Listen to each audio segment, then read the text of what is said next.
Everyone, स्वागत है आप सभी का टारगेट यूकेपीएससी के प्रीलिम्स 360 में। तो आज के जो टॉपिक हैं वो बड़े ही इंपॉर्टेंट है आपके पेपर के लिए। आप देखोगे कि आपको बहुत बार आपके क्वेश्चन पेपर में पैसा एक्ट के बारे में आता होगा। ठीक है, पैसा एक्ट किससे रिलेटेड है? तो इनडायरेक्टली पंचायती राज से ही क्या है, रिलेटेड है। ठीक, तो ये बड़ा इंपॉर्टेंट है आपके प्रीलिम्स के लिए, इंपॉर्टेंट है ही है। लेकिन मेरी ये कोशिश है कि अगर यहाँ से डायरेक्ट क्वेश्चन बनते हैं, माना कहाँ पर, मेंस में, तो आप मेंस को लिखने के लिए भी क्या हो जाएं, सक्षम हो जाएं।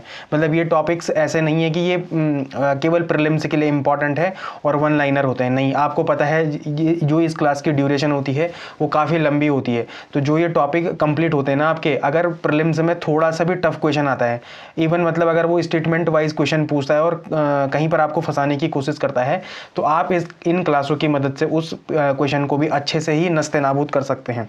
ठीक है, तो पैसा एक्ट के बारे में देखते हैं। बड़ा इंपॉर्टेंट है आपके एग्जाम के लिए और न जाने कितने एग्जामों में इससे क्वेश्चन बने हुए हैं। ठीक है, प्रीलिम्स में और मेंस में भी इसमें क्वेश्चन बनता है।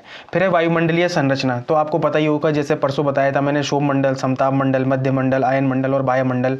ठीक है, तो यहाँ से भी हमारे पास कई बार क्या बनता है, प्रीलिम्स में क्वेश्चन बनता है और अलग अलग तरीके से बनता है यहाँ से क्वेश्चन।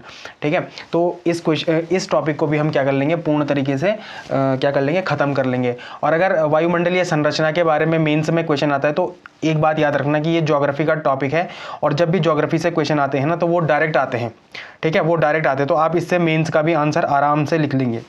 ठीक है, फिर पंचवर्षीय योजना।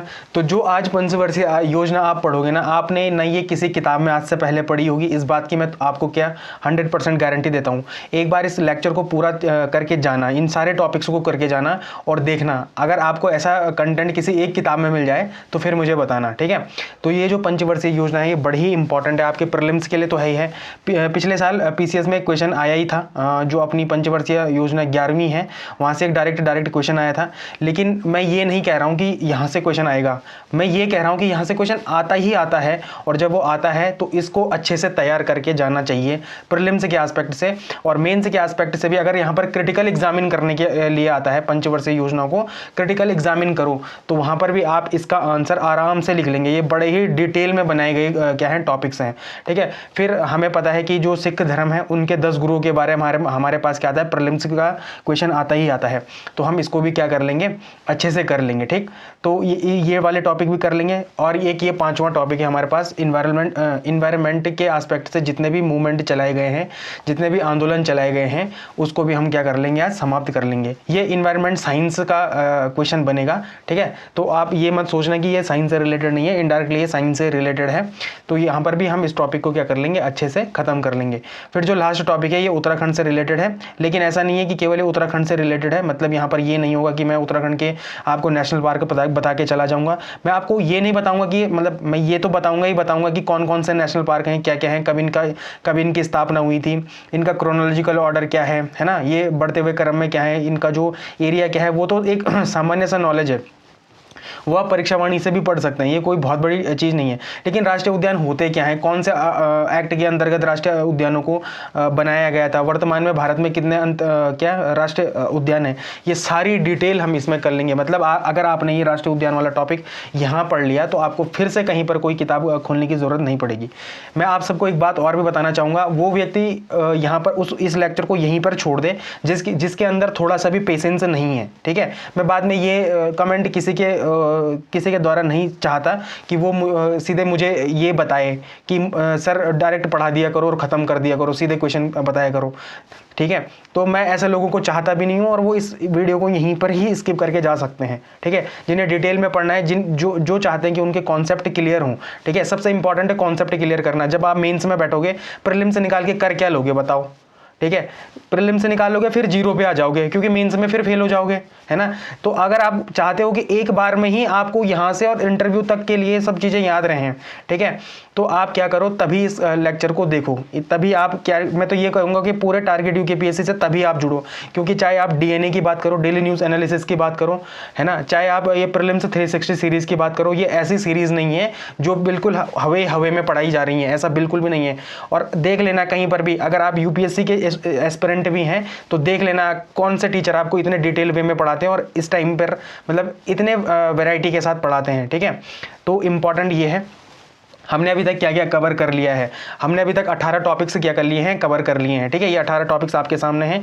उपराष्ट्रपति हमने कर लिया, ओजोन परत के बारे में हमने बड़े डिटेल में पढ़ दिया, कोर इन्फ्लेशन और हेडलाइन इन्फ्लेशन के बारे में हमने डिटेल में पढ़ दिया, सिविल डिसोबिएंट मूवमेंट के बारे में हमने डिटेल में पढ़ दिया, विटामिन हो गया, उत्तराखंड की जनजातीय जनसंख्या या SC/ST जनसंख्या के बारे में हमने पढ़ लिया है, मेजर पोर्ट के बारे में पढ़ लिया, मौलिक कर्तव्य SDG हो गया, चाहे वो रिएक्टिविटी सीरीज हो गया, ब्रिटिश इंडिया में शिक्षा का विकास हो गया, कुमाऊं परिषद हो गई, कोपेन का जलवायु वर्गीकरण हो गया, लोकायुक्त लोकपाल या लोकायुक्त हो गया, फेरा फेमा हो गया, अकाल आयोग हो गया, एसिड हो गया और वन्य जीव अभ्यारण्य हो गया।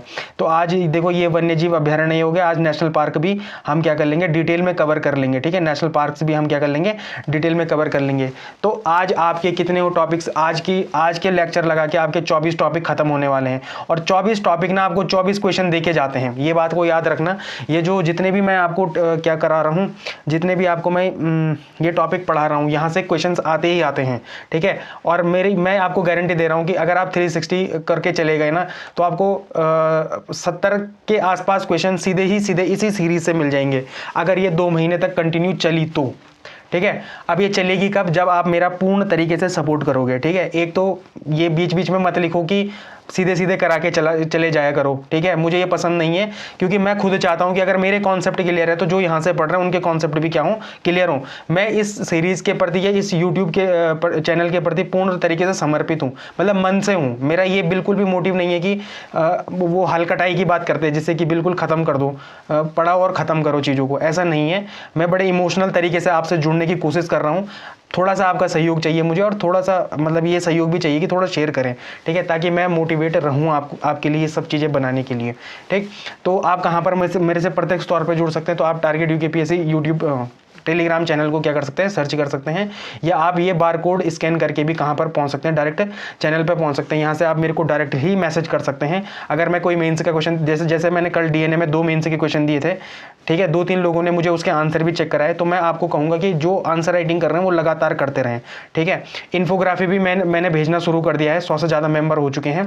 तो अब यहाँ पर क्या आ रही है, इन्फोग्राफी भी आ रही है। कल मैंने एक फॉरेस्ट से रिलेटेड इन्फोग्राफी भेजी थी, मुझे उम्मीद है कि बहुत लोगों को समझ में नहीं आई होगी वो, लेकिन जो वो डेटा है ना वो आपके मेंस के लिए बड़ा इंपॉर्टेंट होता है, ठीक है। वो मेंस के लिए भी इंपॉर्टेंट होता है, साथ में प्री के लिए भी इंपॉर्टेंट होता है। पूछा जाएगा आपके पास कि विश्व में सबसे ज़्यादा वन क्षेत्र किसके पास है, तो रशिया के पास है, ठीक है। कल वाली जो इन्फोग्राफी सीरीज है उसको जरूर देखना, उसके दूसरे नंबर पर कौन है, तीसरे नंबर पर कौन है, ठीक है। एक बार याद है मुझे, एक बार क्वेश्चन आया था कि विश्व का सबसे बड़ा महाद्वीप कौन है, ठीक है। जो हमारे द्वीप होते हैं ना, सॉरी महाद्वीप नहीं, द्वीप होते हैं, जो हमारे आइसलैंड बोलते हैं, जिनको आइलैंड कहते हैं, सॉरी आइलैंड कौन है, ठीक है। तो ग्रीनलैंड सबसे बड़ा है, ठीक है, फिर न्यू गिनी है, फिर तीसरे पे एक और है, फिर चौथे पे मेडागास्कर है, ठीक है। तो ये ऐसे जब क्वेश्चन आते हैं तो यहाँ पर क्या होता है कि कंफ्यूजन बहुत ज़्यादा क्रिएट होता है। तो देखो यहाँ पर जितने भी चीज़ें आपके टारगेट UKPSC के द्वारा चलाई जा रही हैं, चाहे वो DNA हो, चाहे वो प्रीलिम्स 360 हो, चाहे वो इन्फोग्राफी हो, आपको प्रीलिम्स जैसी चीज़ों का प्रीलिम्स जैसे बाधा से दूर करने के लिए, मतलब दूर करने का मतलब पास होने के लिए, और मेंस में अच्छा आंसर लिखने के सारे डेटा आपको क्या कराए जा रहे हैं, फ्री ऑफ कॉस्ट उपलब्ध कराए जा रहे हैं। तो ज़्यादा से ज़्यादा लोग यहाँ पर भी जुड़ने की कोशिश करें, ठीक है। तो सबसे पहले बढ़ते हैं हम पहले टॉपिक की तरफ, पेसा एक्ट की तरफ, ठीक है। तो पेसा का फुल फॉर्म क्या होता है, सबसे पहले तो यही इंपॉर्टेंट है आपके प्रीलिम्स के लिए। तो Panchayat Extension to Schedule Area Act 1996, तो ये कब का एक्ट है, 1996 का एक्ट है, ठीक है। ये पहली चीज़ इंपॉर्टेंट है। इसकी जो बैकग्राउंड, मतलब जो बैकग्राउंड में जो इसकी हिस्ट्री है, जहाँ से ये रिलेट करता है, वो 73वां संविधान संशोधन है, ठीक है। तो 73वां संविधान संशोधन 1992, तो ये किससे रिलेटेड है भाई, पंचायती राज से रिलेटेड है, ठीक है। संवैधानिक दर्जा दिया गया था किसको, पंचायती राज व्यवस्था को। लेकिन यह कानून संविधान की 5वीं अनुसूची वाले आदिवासी बहुल क्षेत्र पर लागू नहीं होता था। ये बड़ा इंपॉर्टेंट है। देखो ये आपके पास क्वेश्चन कभी भी आ सकता है कि जो 73वां संविधान संशोधन था ना, जब वो बना था तो वो कौन से एरिया को कवर नहीं करता था, तो वो 5th शेड्यूल को, आदिवासी बहुल क्षेत्र को क्या नहीं करता था, कवर नहीं करता था। इस वजह से क्या आया, पेसा एक्ट आया। इसका उद्देश्य क्या था, इन अनुसूचित क्षेत्रों में पंचायती राज व्यवस्था को लागू करने और आदिवासी समुदायों को उनकी परंपराओं और रिवाजों के अनुसार स्वशासन का अधिकार देने के लिए 1996 में भूरिया समिति की सिफारिशों पर संसद में पेशा एक्ट आया था। ये कई बार क्वेश्चन आ सकता है कि पेशा एक्ट किस समिति की सिफारिश पर आया था और कब आया था। तो भूरिया समिति की सिफारिश पर आया था और कब आया था, 1996 में आया था। ठीक है, इसी पेज से आपके पास प्रीलिम्स के 2 क्वेश्चन बड़े खतरनाक बन जाते हैं। 3 क्वेश्चन मैं कहूंगा, 3 क्वेश्चन। पहले तो सीधे सीधे आपके पास कभी भी क्वेश्चन आ सकता है कि पेशा एक्ट की फुल फॉर्म क्या है। तो Panchayat Extension to Schedule Area. ठीक है, पहला तो आप ये याद रखो। दूसरा आप ये याद रखो कि ये कब आया था, तो 1996 में आया था। ठीक है, दूसरी चीज ये हो गई। तीसरी चीज ये हो गई कि जब पंचायती राज व्यवस्था है तो पेशा एक्ट की जरूरत क्यों पड़ी। तो क्यों पड़ी, क्योंकि वो आदिवासी बहुल क्षेत्र को क्या नहीं करता था, उसमें इंक्लूड नहीं करता था। किसमें, पंचायती राज एक्ट में। और चौथी चीज जो सबसे इंपॉर्टेंट है, आपसे पूछा जा सकता है कि पेशा एक्ट किस समिति की सिफारिश पर आया है, तो भूरिया समिति की सिफारिश पर आया है। ठीक है, वैसे मुझे पता है कि यहीं पर आपके प्रीलिम्स यहीं पे खत्म हो जाती है आपकी प्रीलिम्स वाली चीज। ठीक है, इतना ही, इससे बाहर नहीं जाएगा। पहले तो अगर जाता भी है तो फिर हम आगे पढ़ते हैं। ठीक है, तो थोड़ा तिथियों के बारे में पढ़ लेते हैं। अब ये देखो, कईयों को लग सकता है कि ये अननेसेसरी डेटा है, अननेसेसरी डेटा फीड किया जा रहा है, लेकिन मैं आपको बताता हूं आपके ही क्वेश्चन पेपर में जो यूके SSS के क्या है एस्पिरेंट होंगे, उनको एक क्वेश्चन आया था कि जो एलपीजी की घटना हुई थी, एलपीजी की जो घटना हुई थी, ये कितनी कौन से महीने शुरू हुई थी। जून के महीने 1991, जुलाई के महीने 1991। तो जब ऐसे क्वेश्चंस आते हैं ना, तो हमारे दिमाग में एक चीज आ जाती है कि जब हम किसी टॉपिक को कर रहे हैं, क्यों ना उसका इन डेप्थ एक ही बार में पता कर लिया जाए, ताकि जब ऐसे क्वेश्चन आते हैं तो हम ऐसे क्वेश्चनों के लिए क्या हो पाए, तैयार हो पाए। ठीक है, तो इस वजह से मैंने ये जो डेटा है ये लाया हूं। ठीक है, मैंने भले ही मैंने क्या किया है, मैं उत्तराखंड के एग्जाम में बहुत कम दिया हूं, बल्कि दिया भी नहीं हूं। ठीक है, लेकिन मैं ये कोशिश कर रहा हूं कि लगातार आपके लिए ऐसे डेटा लाया जाए जो एग्जाम ओरिएंटेड हो। ठीक, तो इस बात को याद रखना। ठीक है, फिर 1992 से 1993 में क्या हुआ था, 73वां संविधान संशोधन अधिनियम पारित किया गया था और उसे लागू किया गया था। लेकिन अनुच्छेद 243M, ठीक है, के तहत अनुसूचित क्षेत्रों को इसके दायरे से बाहर रखा गया। ठीक, तो पहली चीज ये याद रखना कि जो शेड्यूल एरिया है, मैं आपको पहले ही बता चुका हूं कि वो पंचायती राज एक्ट से क्या था, पहले बाहर था। फिर 10 जून 1994, ठीक है, राज्य सरकार ने दिलीप सिंह भूरिया की अध्यक्षता में एक समिति का गठन किया था। तो कब किया था, 10 जून 1994 को किया था। इसे सांसदों और विशेषज्ञों की समिति भी कहा गया। इसका काम यह सुझाना था कि पंचायती राज को आदिवासी क्षेत्रों में कैसे लागू किया जाए। इसीलिए किसको कौन सी समिति बनाई गई थी, तो दिलीप भूरिया समिति बनाई गई थी।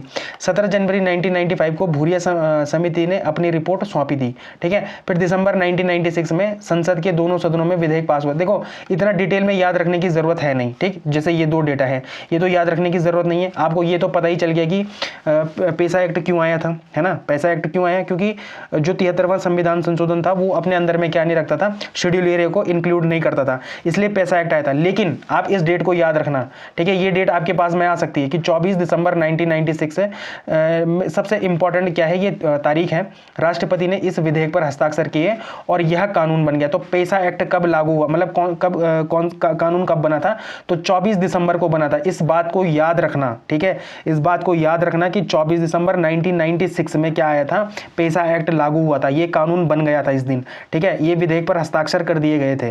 ठीक, तो दिलीप सिंह भूरिया को याद रखना आप। एक तो जो पेशा एक्ट लाए थे, पेशा एक्ट क्यों आया था ये आप याद रखना, क्योंकि 73वें संविधान में क्या इंक्लूड नहीं होता था, अनुसूचित क्षेत्र नहीं इंक्लूड होता था, शेड्यूल एरिया इंक्लूड नहीं होता था। ठीक है, फिर आप ये याद रखना कि ये विधेयक पर हस्ताक्षर कब किए थे राष्ट्रपति ने, तो 24 दिसंबर 1996 में हस्ताक्षर किए थे। ठीक है, अब इसके कुछ की फीचर है। की फीचर क्या है कि इस अधिनियम का सबसे मुख्य केंद्र क्या था, ग्राम सभा है। ठीक है, यह अधिनियम ग्राम सभा को अत्यधिक शक्तिशाली बनाता है। क्यों बनाता है भाई, तो ग्राम सभा की शक्तियां क्या है, पेशा एक्ट के तहत हर गांव में एक ग्राम सभा होगी। सबसे पहले तो क्या होगी, पेशा एक्ट के तहत हर गांव में एक ग्राम सभा होगी। ठीक है, जिसके पास निम्नलिखित अधिकार होंगे। पहले तो क्या है, संस्कृति का संरक्षण। देखो, जो पेशा एक्ट होता है ना, जो उसमें ग्राम सभा होगी, उनके पास पहली शक्ति होगी कि संस्कृति का संरक्षण।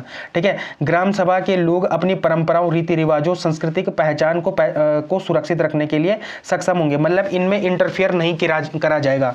ठीक है, दूसरी चीज क्या है, विकास योजनाओं को मंजूरी। गांव के लिए किसी भी विकास योजना या परियोजना को लागू करने से पहले ग्राम सभा की मंजूरी लेना अनिवार्य है। ये सबसे इंपॉर्टेंट है भाई। जो भी जिस भी एरिया में पेसा एक्ट लागू होता है ना, वहां पर सरकार ऐसे ही अपनी मनमर्जी से काम नहीं कर सकती, अनटिल और अनलेस अगर उसमें किसको ना मर्ज कर दिया जाए, ग्राम सभा के विचारों को मर्ज ना कर दिया जाए। जब तक ग्राम सभा नहीं चाहेगी तब तक वहां पर कोई भी कार्य नहीं किया जा सकता, जहां पर कौन सा एक्ट लगा हो, पेसा एक्ट लगा हो। ये इंपॉर्टेंट है। फिर लाभार्थी चयन, गरीबी उन्मूलन या अन्य सरकारी योजनाओं के लाभार्थियों की पहचान ग्राम सभा द्वारा की जाएगी। देखो जो ग्राम सभा द्वारा कैसे की जाएगी, जो गरीबी उन्मूलन और जो भी क्या है सरकारी योजना है, जो जहां पर उनको क्या होंगे, वहां पर लाभार्थी होंगे, मतलब जिनको वो मिलनी चाहिए, इसकी पहचान भी कौन करेगा, ग्राम सभा करेगा। ठीक है। चौथी चीज है कि निधियों का उपयोग, यूटिलाइजेशन ऑफ फंड। तो पंचायत द्वारा खर्च किए गए धन का उपयोग प्रमाण पत्र ग्राम सभा द्वारा जारी किया जाएगा। ठीक है, ये इंपॉर्टेंट है। तो कितनी पावर है, पहले तो संस्कृति का संरक्षण कर सकते हैं, विकास योजनाओं को मंजूरी खुद ही देंगे। ठीक है, लाभार्थियों का चयन ये खुद करेंगे, फिर निधियों का उपयोग भी कौन करेंगे, ये ग्राम सभाएं खुद करेंगी, जहां पर क्या हो, पेसा एक्ट लागू हो। ठीक है। फिर प्राकृतिक संसाधनों पर भी इनका खुद का अधिकार होता है। तो लघु वन उपज क्या है, यहाँ पर जंगल में मिलने वाली छोटी उपज, जैसे शहद हो गया, गोंद हो गया, महुआ हो गया, तेंदू का पत्ता हो गया, का मालिकाना हक किसके पास होता है, ग्राम सभा के पास होता है, लेकिन लघु वन उपज में होता है। ठीक है, ये याद रखना। फिर है भूमि अधिग्रहण, अधिसूचित क्षेत्रों में विकास परियोजनाओं के लिए भूमि अधिग्रहण करने से पहले ग्राम सभा या पंचायत से परामर्श करना अनिवार्य है। फिर तीसरा है खनन, मतलब खनिज खनन। इन क्षेत्रों में गौण खनिजों के लिए लाइसेंस या लीज देने के लिए ग्राम सभा की सिफारिशें अनिवार्य होंगी। तो ये बड़ी इंपॉर्टेंट चीज़ें हैं।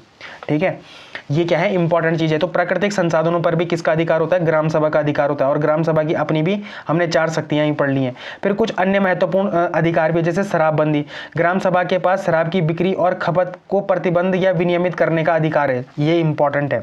ठीक है। फिर साहूकारी पर नियंत्रण, अवैध साहूकारी, मनी लैंडिंग को रोकने और अनुसूचित जनजातियों को शोषण से बचाने का अधिकार भी किसके पास है, ग्राम सभा के पास है। तो ये भी इंपॉर्टेंट है। फिर बाजार प्रबंधन, गांव में बाजारों का प्रबंधन ग्राम सभा या पंचायत द्वारा किया जाता है। तो ये बड़ा इंपॉर्टेंट है कि बाजार प्रबंधन भी किसके द्वारा किया जाता है, ग्राम पंचायतों के द्वारा किया जाता है। ठीक है, जहां पर पेसा एक्ट लागू होता है। फिर यहाँ पर संवैधानिक और कानूनी अधिकार क्या है, मतलब कॉन्स्टिट्यूशनल बेस क्या है यहाँ पर। तो अनुच्छेद जो 343M का सब क्लोज बी और उसका भी सब क्लोज क्या है, 343M उसका सब क्लोज 4 और उसका भी सब क्लोज क्या है, बी है। संविधान का यह अनुच्छेद संसद को यह शक्ति देता है कि वह कानून बनाकर भाग 9 मतलब पंचायती राज के प्रावधानों को अनुसूचित क्षेत्र तक विस्तारित कर सकती है। इसी शक्ति का उपयोग करके संसद ने पेसा बनाया है। तो ये इंपॉर्टेंट है। ठीक है, पेसा किस एक्ट से आया है, तो 243M से आया है। इसको याद रखना, 243M परंतु 4 के परंतु बी से आया है। ठीक है, तो इसको याद रखना आप। ठीक है, कि पेसा एक्ट किस अनुच्छेद के तर्ज पे बना, मतलब किस अनुच्छेद की वजह से बना है, तो इस अनुच्छेद की वजह से बना है। ठीक है। फिर 5वीं अनुसूची, अब 5वीं अनुसूची पिछले 2-3 सालों से बड़ी इंपॉर्टेंट है, जब तक वो सोनम वांगचुक वाला केस हुआ है। ठीक है, उसको भी याद रखना। तो ये क्वेश्चन बनने के चांसेस ज्यादा होते हैं, फिर ऐसे क्वेश्चन बनने के चांसेस। ठीक है, तो 5वीं अनुसूची, पेसा केवल उन्हीं क्षेत्रों में लागू होता है जो संविधान के अनुच्छेद 244(1) के तहत 5वीं अनुसूची में आते हैं।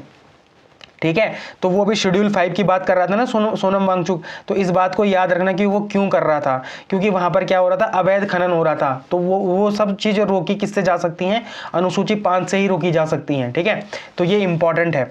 और वहां के लोगों को ही वहां पर क्या काम करने का अधिकार या वहां को संरक्षित करने का अधिकार दिलाना चाहता था सोनम वांगचुक। तो इस वजह से ही पेसा एक्ट क्या है, इंपॉर्टेंट है। जितने भी हम क्या पढ़ चुके हैं पीछे, अभी जितना भी डिटेल पढ़ चुके हैं, ठीक है, वो सब क्या इंडिकेट करता है, ये सब इंडिकेट कर रहा है। ठीक, तो इस बात को आप अपने ध्यान में रखें। ठीक, फिर नोट क्या है, तो 6वीं अनुसूची में आने वाले 4 राज्य हैं, कौन कौन से, असम, मेघालय, मणिपुर, त्रिपुरा और मिजोरम। ठीक है, में यह लागू नहीं है। तो इंपॉर्टेंट है। देखो अब आपको क्या करना है, मुझे एक क्वेश्चन बताना है। ठीक है, मैं आपको एक क्वेश्चन पूछ रहा हूं कि बताओ जरा 5वीं अनुसूची में कौन कौन से राज्य हैं, 5वीं अनुसूची में कौन कौन से राज्य हैं, 5वीं अनुसूची में आप कौन कौन से राज्य हैं, ये मुझे आप कमेंट सेक्शन में बताओगे। और 6वीं अनुसूची में कितने राज्य हैं, 4 राज्य हैं, कौन कौन से, असम है, मेघालय है, त्रिपुरा है और मिजोरम है। ठीक है, तो ये इंपॉर्टेंट है।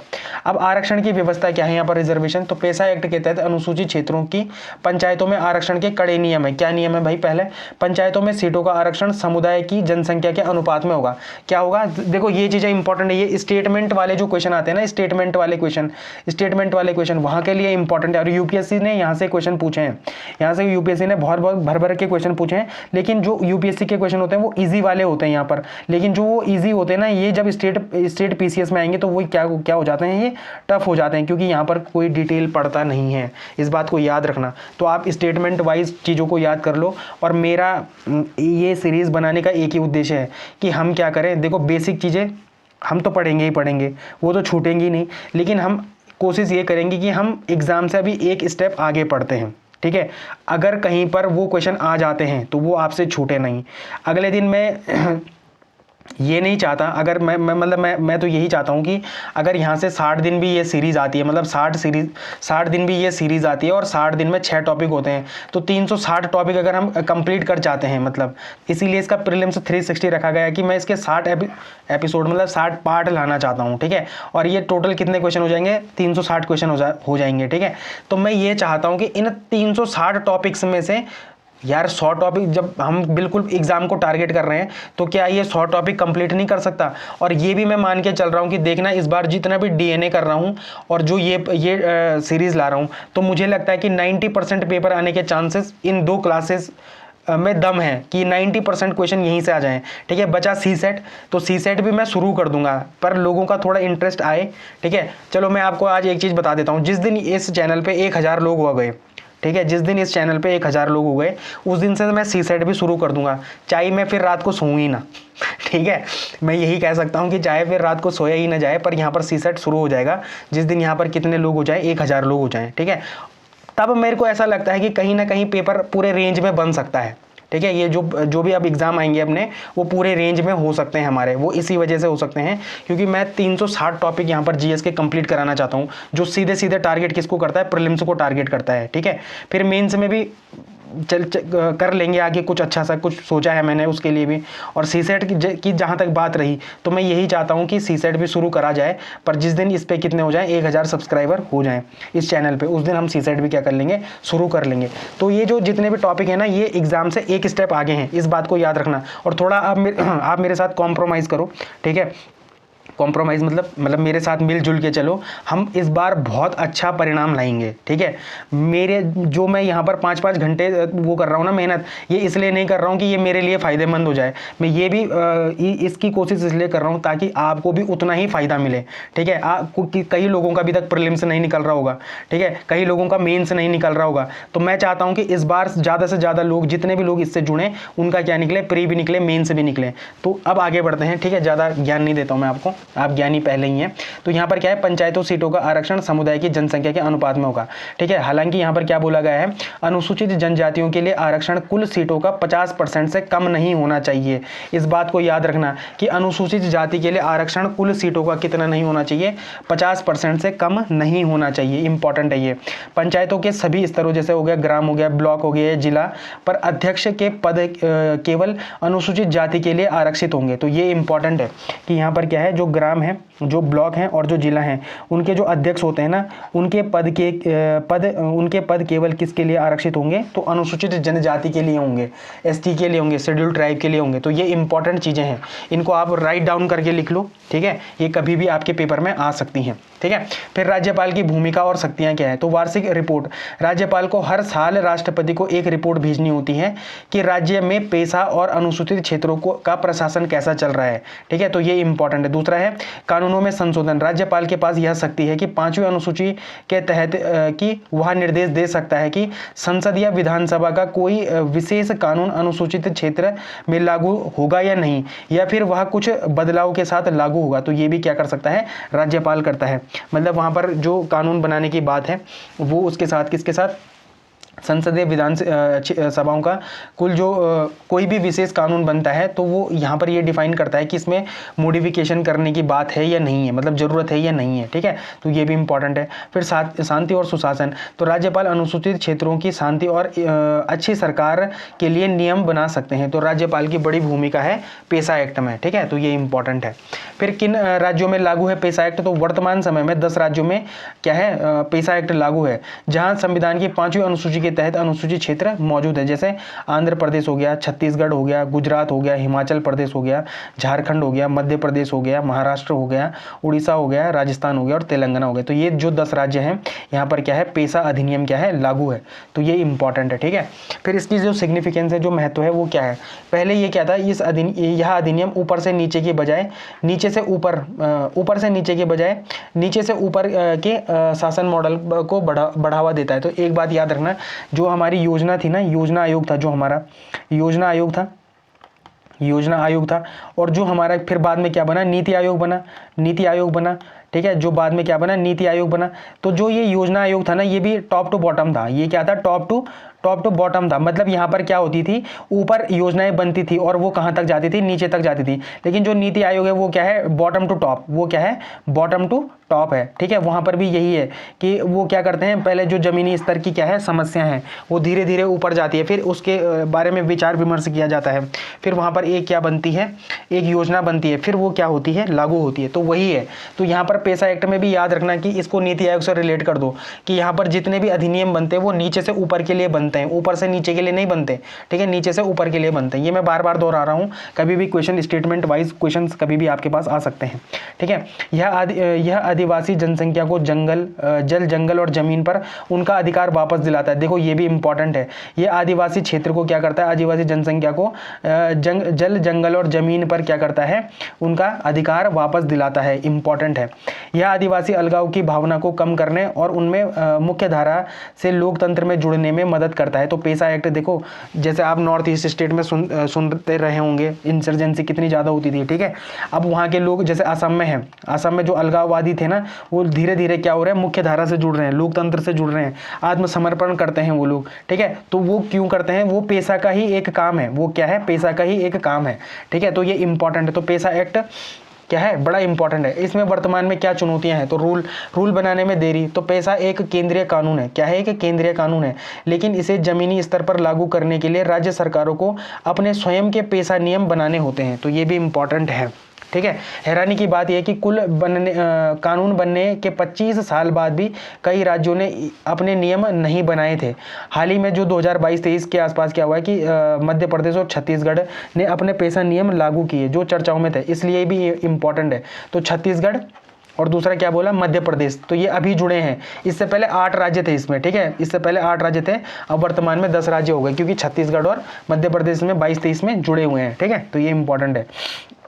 फिर लघु वन उपज की परिभाषा क्या है, अक्सर वन विभाग और पेसा के बीच टकराव होता है कि लघु वन उपज में क्या शामिल है। जैसे कई बार बोला गया कि पेसा के अनुसार बांस और बेंत भी अब लघु वन उपज में माने जाते हैं, जिस पर ग्राम सभा का क्या होता है, अधिकार होता है। तो ये क्या है, एक इंपॉर्टेंट चीज़ है, ठीक है। फिर आपके लिए ये एमसीक्यू है, इसका आप क्या करेंगे, कमेंट सेक्शन में आंसर देंगे। मुझे उम्मीद है, देखो ये क्वेश्चन है बड़ा टफ है, ठीक है, ये क्वेश्चन जो है वो बड़ा टफ है, ठीक, ये क्वेश्चन क्या है, बड़ा टफ है, लेकिन आप इसको जरूर अटेम्प्ट करना। और जो हमने पीछे पढ़ दिया है ना, वही है ये, मतलब अगर आपने बहुत अच्छे से पढ़ा होगा तो आप इसका आंसर बड़े ही आसानी से दे पाएंगे, ठीक है। तो जानबूझ के ये क्वेश्चन टफ बनाए गए हैं ताकि आपका क्या हो जाए, एक बार फिर से पुराना जितना भी पढ़ा है वो रिविजन हो जाए, ठीक। तो ये इंपॉर्टेंट है। फिर वायुमंडल की संरचना, अब पढ़ते हैं वायुमंडल की संरचना, ठीक है, अब पढ़ते हैं वायुमंडल की संरचना। तो देखो ये वायुमंडल की संरचना पढ़ेंगे हम। तो वायुमंडल विभिन्न गैसों, जल वाष्प, धूल के कणों के मिश्रण से बना हुआ है। सबसे ज्यादा वायुमंडल में कौन सी गैस है, तो नाइट्रोजन है, फिर है ऑक्सीजन, फिर है ऑर्गन, फिर कार्बन डाइऑक्साइड और अन्य गैसें हैं, ठीक है। तो ये इंपॉर्टेंट नहीं, लेकिन इंपॉर्टेंट क्या है, देखो सबसे पहले है शोभमंडल।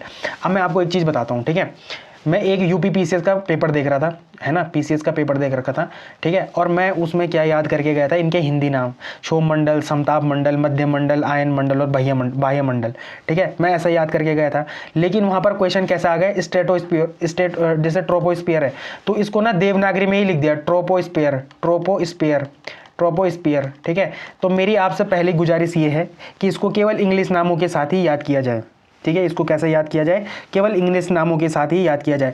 वो सीधे क्या करता है, जो हिंदी वर्जन होता है ना उसमें भी सीधे ट्रोपोस्फीयर हिंदी में लिख देता है, वो ऐसे ट्रोपोस्फीयर, ठीक है। अगर आपने एक गलती से अगर आप ऐसे याद करके गए हो शोभमंडल, समताप मंडल, तो कहीं ऐसा ना हो कि वहां पर आपको आता हुआ क्वेश्चन और आप अपना दिमाग माथा पकड़ लो कि यार ये केवल हिंदी और इंग्लिश के ट्रांसलेशन की वजह से 1 या 2 नंबर छूट गए, जो भी है आपका, कितने नंबर होता है क्वेश्चन, 1 नंबर का होता है, ठीक है। तो 1 नंबर छूट गया, उल्टा गलत करके आ जाओगे तो फिर 0.25 और कट जाएगा, है ना। तो इंपॉर्टेंट है कि इसको केवल और केवल क्या करें, इंग्लिश में याद करें। देखो ये मेरा अनुभव है, ठीक है। एक टीचर के साथ पढ़ने का यही सबसे बड़ा फायदा होता है कि आप उसके अनुभव से भी सीखते हैं, ठीक है। तो ये बड़ी इंपॉर्टेंट चीज़ है कि तो केवल इसको क्या करें, इंग्लिश में पढ़ें, ठीक है।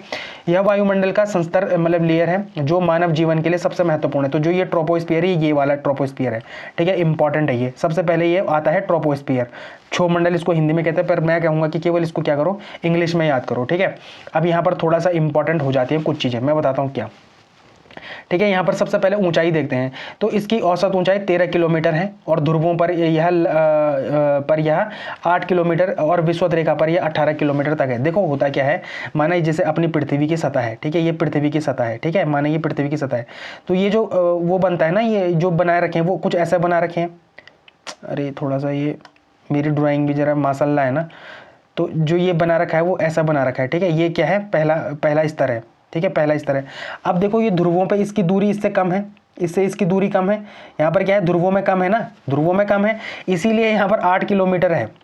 ध्रुवों में क्या है, 8 किलोमीटर है, ठीक है। लेकिन विषुवत रेखा ऊपर यहाँ पर क्या है, 18 किलोमीटर है इसकी दूरी, ठीक है। तो यही बात कर रहे हैं कि भूमध्य रेखा पर ही 18 किलोमीटर दूर होता है और ध्रुवों पर क्या हो जाता है, कम हो जाता है, 8 किलोमीटर के आसपास हो जाता है, ठीक है। तो ये इसी वजह से होता है, ठीक है। तो ये क्या होता है, इसी वजह से होता है, ठीक है। कारण क्या है कि विषुवत रेखा पर ऊंचाई ज़्यादा इसलिए होती है क्योंकि वहाँ तेज वायु प्रवाह के कारण गर्मी बहुत अधिक तक ले जाती है। मतलब एक बात और भी याद रखना कि जैसे ही हम यहाँ पर ऊपर जाते हैं ना, तो क्या होता है, यहाँ पर ऊपर जाने में तापमान घटता है, तापमान घटता है, ठीक है, तापमान घटता है। तो ये सारी चीज़ें क्या है, इंपॉर्टेंट है। जरा मैं इसको क्या करता हूँ, 1 मिनट बस, ठीक है। इसको थोड़ा सा मिटा देते हैं वरना ये आगे चलेगा नहीं ना, ठीक। तो ये है। फिर तापमान में गिरावट क्या है, तो इस परत में प्रति 165 मीटर ऊपर जाने पर 1 डिग्री तापमान घटता है। सामान्य ह्रास दर, ये नॉर्मल लैप्स रेट इसे कहते हैं। तो कई बार क्वेश्चन भी आता है कि सीधे सीधे यूपीएससी में तो बहुत बार आया है कि सामान्य ह्रास दर क्या है। तो 165 मीटर ऊपर जाने में, ट्रोपोस्फियर में 165 मीटर ऊपर जाने में 1 डिग्री तापमान का क्या घटना। तो ट्रोपोस्फियर में जैसे ही जैसे हम ऊपर जाते हैं ना, जैसे जैसे हम ऊपर जाते हैं तो 165 मीटर पर 165 मीटर पर क्या होती है, 1 डिग्री सेल्सियस, 1 डिग्री सेल्सियस क्या होता है, कम होता है। मतलब यहाँ पर क्या है, ऊपर जाने पर तापमान घट रहा है, ऊपर जाने पर तापमान घट रहा है, ऊपर जाने पर तापमान क्या हो रहा है, घट रहा है, टेम्परेचर घट रहा है ऊपर जाने पर, ठीक है, ऊपर जाने पर टेम्परेचर घट रहा है। और हर 165 मीटर ऊपर जाने पर, इसको याद रखना, ये पेपर में आ सकता है, हर 165 मीटर ऊपर जाने पर ट्रोपोस्फियर में क्या होता है, 1 डिग्री सेल्सियस घटता है, ठीक है। इसमें कुछ मुख्य विशेषताएं क्या होती है, मौसम संबंधी जितनी घटनाएं होती है, जैसे वर्षा हो गई, कोहरा हो गया, ओलावृष्टि हो गई, ठीक है, बादलों का गरजना, सब किस में होता है, ट्रोपोस्फियर में होता है, क्षोभ मंडल में होता है। वायुमंडल का सारा जलवाष्प और धूल के कण का 99 हिस्से इसी परत में शामिल होते हैं। तो इसी परत में क्या होते हैं, धूल के कण हो गया, चाहे जलवाष्प हो गया, वो सारे के सारे किस वाले स्तर में होते हैं, तो वो ट्रोपोस्फियर में होते हैं, क्षोभ मंडल में होते हैं, ठीक है। सीमा क्या है, तो क्षोभ मंडल और समताप मंडल को अलग करने वाली सीमा क्या होती है, क्षोभ सीमा कहलाती है। तो ये क्या है, क्षोभ सीमा है, ठीक है, ये क्या है, क्षोभ सीमा है, ठीक है। यह तापमान विषुवत वृत्त पर -80 डिग्री सेल्सियस और ध्रुवों पर 45 डिग्री सेल्सियस जाता है, क्योंकि यहाँ पर ध्रुवों पर तो दूरियां कम है, ध्रुवों पर क्या है, दूरियां कम है, तो यहाँ पर क्या जाता है, 45 डिग्री सेल्सियस कम होता है यहाँ पर। लेकिन यहाँ पर क्या होगा, 80 डिग्री सेल्सियस रहेगा, -80 डिग्री सेल्सियस रहेगा, ठीक है। तो क्या होता है, अब एक बार इसको रिकैप कर लेते हैं। ट्रोपोस्फियर में क्या होता है, देखो हर 165 मीटर ऊपर जाने पर 1 डिग्री तापमान घटेगा, हर 165 मीटर ऊपर जाने पर 1 डिग्री तापमान घटेगा। मौसम संबंधी जितनी घटनाएं होती हैं, जैसे वर्षा हो गई, कोहरा हो गया, ओलावृष्टि हो गई, बादलों का गर्जन, सब किस में होता है, ट्रोपोस्फियर में होता है, ठीक है। जो इसमें जो सारा जल वाष्प हो गया, धूल के कण होते हैं, वो भी सब के सब किस में मिलते हैं, हमको ट्रोपोस्फियर में मिलते हैं, ठीक है। विषुवत रेखा पर जो हम 0 डिग्री सेल्सियस पढ़ते हैं ना, 0 डिग्री सेल्सियस बोलो मैं, 0 डिग्री जो अपनी विषुवत रेखा है, भूमध्य रेखा, उसके ऊपर, ठीक उसके ऊपर अगर आप तापमान देखें तो -80 डिग्री तक जाता है, ठीक है। लेकिन जो ध्रुव है वहां पर कितना जाता है, -45 डिग्री तक तापमान जाता है, ठीक है। तो सारी चीजों को हमने देख लिया, सारी चीजों को हमने देख लिया। क्षोभ मंडल पर यह ट्रोपोस्फियर पर ऊपर जाने में तापमान घटता है, हर 165 मीटर ऊपर जाने पर 1 डिग्री तापमान घटता है। मौसम संबंधी जितनी घटनाएं होती हैं, वर्षा हो गई, कोहरा हो गया, बादलों को गर्जना हो गया, ओलावृष्टि हो गया, बर्फ का पड़ना हो गया, कुछ भी हो रहा है, ठीक है, वो सब किस में होता है, वो भी ट्रोपोस्फियर में होता है, ठीक है। जल वाष्प और धूल के 99% चीजें कहाँ पर होती हैं, क्षोभ मंडल में होती है, ठीक है। विषुवत रेखा में इसकी जो क्या होती है, टेम्परेचर होता है वो -80 डिग्री तक जाता है, ध्रुवों पर -45 डिग्री तक जाता है। ठीक है, तो ट्रोपोस्फियर हमने क्या कर लिया, पूरा पढ़ लिया है। ये इंपॉर्टेंट है। ठीक है, ये इंपॉर्टेंट है, इस बात को याद रखना। फिर दूसरा आता है स्ट्रेटोस्फियर, दूसरा आता है स्ट्रेटोस्फियर। ठीक है, दूसरा आ गया स्ट्रेटोस्फियर। ठीक है, तो क्षोभमंडल सीमा से 50 मीटर की ऊंचाई पर, ठीक है, 50 किलोमीटर की ऊंचाई, यहाँ से ऊपर 50 किलोमीटर ऊंचाई तक। ठीक है, ये क्या है, अपना स्ट्रेटोस्फियर है। क्या है, स्ट्रेटोस्फियर है। ठीक है, तापमान इसके निचले भाग में 20 किलोमीटर तापमान लगभग स्थिर रहता है, लेकिन उसके बाद ओजोन परत की उपस्थिति के कारण ऊंचाई के साथ तापमान बढ़ता है। मैंने कल बताया था ना आपको, 18 किलोमीटर के आसपास, ठीक है, क्या होता है, 18 किलोमीटर के आसपास जो यहाँ ऊपर है। ठीक है, ये बात को याद रखना कि जो ओजोन परत होती है वो किस में होती है, समताप मंडल में होती है। ओजोन परत क्या होती है, समताप मंडल में होती है। ठीक है, ये ओजोन लेयर है, ये क्या है, ओजोन लेयर है। ठीक है, तो ओजोन लेयर क्या करती है, देखो अब कल हमने ओजोन परत भी पढ़ ली थी, कल वाले जो अपना क्या था, प्रीलिम्स 360 थी। ठीक है, उसमें मैंने आपको ओजोन लेयर के बारे में सारी चीजें बता दिया है कि UVA, UVB, UVC सब बता दिया है, UVB, UVC। अब आप जरा मुझे एक बार बता दो UVA, UVB, UVC के बारे में थोड़ा थोड़ा मुझे डिटेल में कमेंट सेक्शन में एक बार बता दो, आपका भी क्या हो जाएगा, रिवीजन हो जाएगा। ठीक है, तो देखो हमने देखा था ट्रोपोस्फियर में ऊपर में जाने में क्या होता है, तापमान घटता है, लेकिन स्ट्रेटोस्फियर में ऊपर जाने पर तापमान बढ़ता है। क्या होता है, तापमान बढ़ता है, इस बात को याद रखना। ठीक है, तो अल्ट्रावायलेट वगैरह ठीक है। यहाँ पर कभी कभी मुक्त मेघ, मतलब मदर ऑफ पर्ल क्लाउड, देखो ये कई बार क्वेश्चन पूछा जाता है कि मदर ऑफ पर्ल क्लाउड कौन से मंडल में मिलते हैं, मदर ऑफ पर्ल क्लाउड कौन से मंडल में मिलते हैं, तो वो कहाँ पर मिलते हैं, स्ट्रेटोस्फियर में मिलते हैं, समताप मंडल में मिलते हैं। ठीक है, दूसरी चीज कि हवाई जहाज कहाँ उड़ते हैं, हवाई जहाज क्षोभ मंडल में नहीं उड़ते, हवाई जहाज उड़ते हैं समताप मंडल में। हवाई जहाज कहाँ उड़ते हैं, तो समताप मंडल में उड़ते हैं, इस बात को भी याद रखना। ठीक है, तो यहाँ पर दो इंपॉर्टेंट घटनाएं हैं। ठीक है, समताप मंडल में दो इंपॉर्टेंट घटनाएं, क्या, ऊंचाई बढ़ने के साथ साथ तापमान में भी वृद्धि होती है, दूसरा कि यहाँ पर क्या होते हैं, हवाई जहाज भी उड़ते हैं, यहाँ पर क्या होते हैं, हवाई जहाज भी उड़ते हैं। तीसरा यहाँ पर क्या मिलते हैं, मदर ऑफ पर्ल क्लाउड मिलते हैं, मुक्त ताप मेघ, मतलब मदर ऑफ पर्ल क्लाउड भी मिलते हैं। तो ये भी कई बार क्वेश्चन में आया कि मदर ऑफ पर्ल क्लाउड कौन से मंडल में मिलते हैं, तो कौन से मंडल में मिलते हैं भैया, स्ट्रेटोस्फियर में मिलते हैं। ठीक है, 3 घटनाएं इसकी भी याद कर ली। ठीक है, अब जाते हैं हम आगे मध्य मंडल में। तो मध्य मंडल बहुत इंपॉर्टेंट है। ठीक है, मध्य मंडल में क्या होता है कि 50 से 80 किलोमीटर के आसपास है, 50 से 85 किलोमीटर या 80 किलोमीटर के आसपास है। ठीक है, तापमान यहाँ ऊंचाई बढ़ने के साथ तापमान फिर से गिरने लगता है। ठीक है, तो यहाँ पर देखो पहले हमने पढ़ा था, हम ऊपर जाएंगे तापमान गिरेगा, तापमान क्या होगा, गिरेगा। फिर यहाँ पर बढ़ा, हम ऊपर जाएंगे तापमान भी बढ़ेगा। ठीक है, फिर हम यहाँ ऊपर गए, फिर यहाँ पर तापमान क्या होने लग गया, घटने लग गया, टेम्परेचर यहाँ पर क्या करने लग गया, घटने लग गया। तो पहले घटता है, फिर ऊपर जाने पर फिर यहाँ पर भी बढ़ता है, फिर यहाँ पर क्या हो जाता है, घटता है। तो मध्य मंडल में जो मीजोस्फीयर है, यहाँ पर भी तापमान ऊंचाई जाने के साथ साथ क्या होता है, घटता है, इंपॉर्टेंट है। और यहाँ पर क्या मिलते हैं, उल्कापिंड, जो आप उल्कापिंड पढ़ते हैं ज्योग्राफी में। ठीक है, अंतरिक्ष में आने वाले उल्कापिंड मेट्रॉइड्स इसी परत में आते हैं, इसी परत में आने के साथ उन पे जो क्या लग जाती है, आग लग, मतलब बोलते हैं ना कि घर्षण के साथ वो क्या होना शुरू हो जाते हैं, जलना शुरू हो जाते हैं। तो ये इंपॉर्टेंट है। अब आप मुझे बताओगे कि महाराष्ट्र में एक लेक है, ठीक है, वो लेक है, वो ठीक है, वो कहाँ पर है, वो इसी उल्कापिंड के गिरने की वजह से बनी है। महाराष्ट्र में एक ऐसी लेक है जो उल्कापिंड के गिरने से बनी है। आप मुझे उसका नाम क्या करोगे, कमेंट सेक्शन में दोगे। तो ये इंपॉर्टेंट चीज़ें हैं। ठीक है, इसकी ऊपरी सीमा को मध्य सीमा कहते हैं। जो ये सीमा है ना, इसको क्या बोलते हैं, मीजोस्फीयर, मतलब मीजोपोज कहते हैं, इसको क्या कहते हैं, मीजोपोज कहते हैं। तो यहाँ पर आपको पता चल गया होगा कि मीजोस्फीयर में क्या होता है, उल्कापिंड की घटना, मतलब उल्कापिंड के जलने की घटना कहाँ पर होती है, मीजोस्फीयर में होती है। यहाँ पर क्या मिलता है हमको, उल्कापिंड मिलते हैं। ठीक है, तो ये इंपॉर्टेंट है। और यहाँ पर ऊपर जाने में क्या होता है, तापमान घटता है। यहाँ पर ऊपर जाने में क्या होता है, तापमान घटता है। ठीक है, इंपॉर्टेंट है। फिर बाह्यमंडल या आयन मंडल, फिर आता है ट्रोपोस्फियर या आइनोस्फीयर कहते हैं इसको। ठीक है, 80 से 690 किलोमीटर या 400 किलोमीटर के आसपास होता है ये। ठीक है, यहाँ पर थोड़ा डेटा अलग अलग है। ठीक है, और वैसे भी कौन से फीता लेके कोई गया उनको नापने के लिए। ठीक है, तो ये इंपॉर्टेंट है, थोड़ा ऊपर नीचे चलता है। यहाँ ऊंचाई के साथ तापमान बहुत तेजी से बढ़ता है। देखो पहले हमने पढ़ा तापमान घटता है, फिर हमने पढ़ा तापमान बढ़ता है, फिर हमने पढ़ा तापमान घटता है, लेकिन यहाँ फिर ऊंचाई के साथ तापमान बहुत तेज बढ़ता है। ठीक है, यहाँ पर ऊंचाई के साथ साथ क्या मिलता है, तापमान बढ़ता है।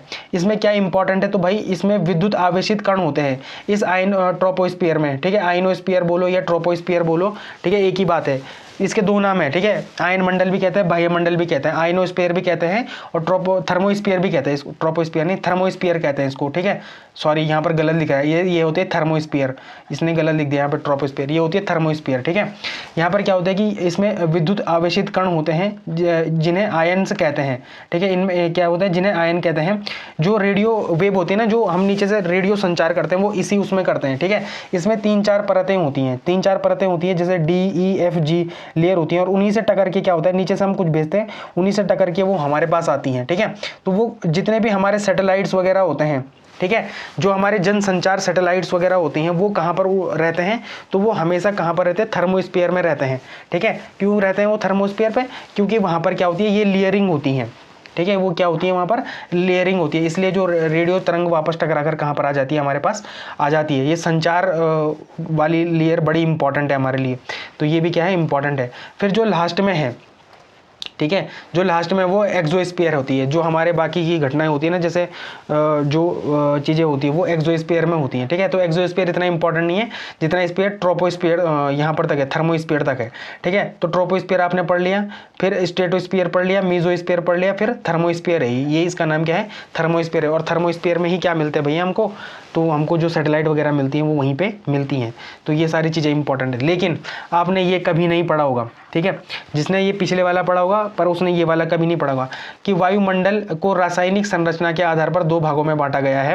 पहला है सममंडल, मतलब होमोस्फीयर, समुद्र तल से 90 किलोमीटर की ऊंचाई तक, इसको क्या बोलते हैं, होमोस्फीयर कहते हैं। इसमें क्या मिलती है हमको, गैसेज मिलती है, जैसे नाइट्रोजन ऑक्सीजन होता है, का अनुपात एक जैसा होता है। इसमें क्षोभ मंडल, समताप मंडल और मध्य मंडल आते हैं।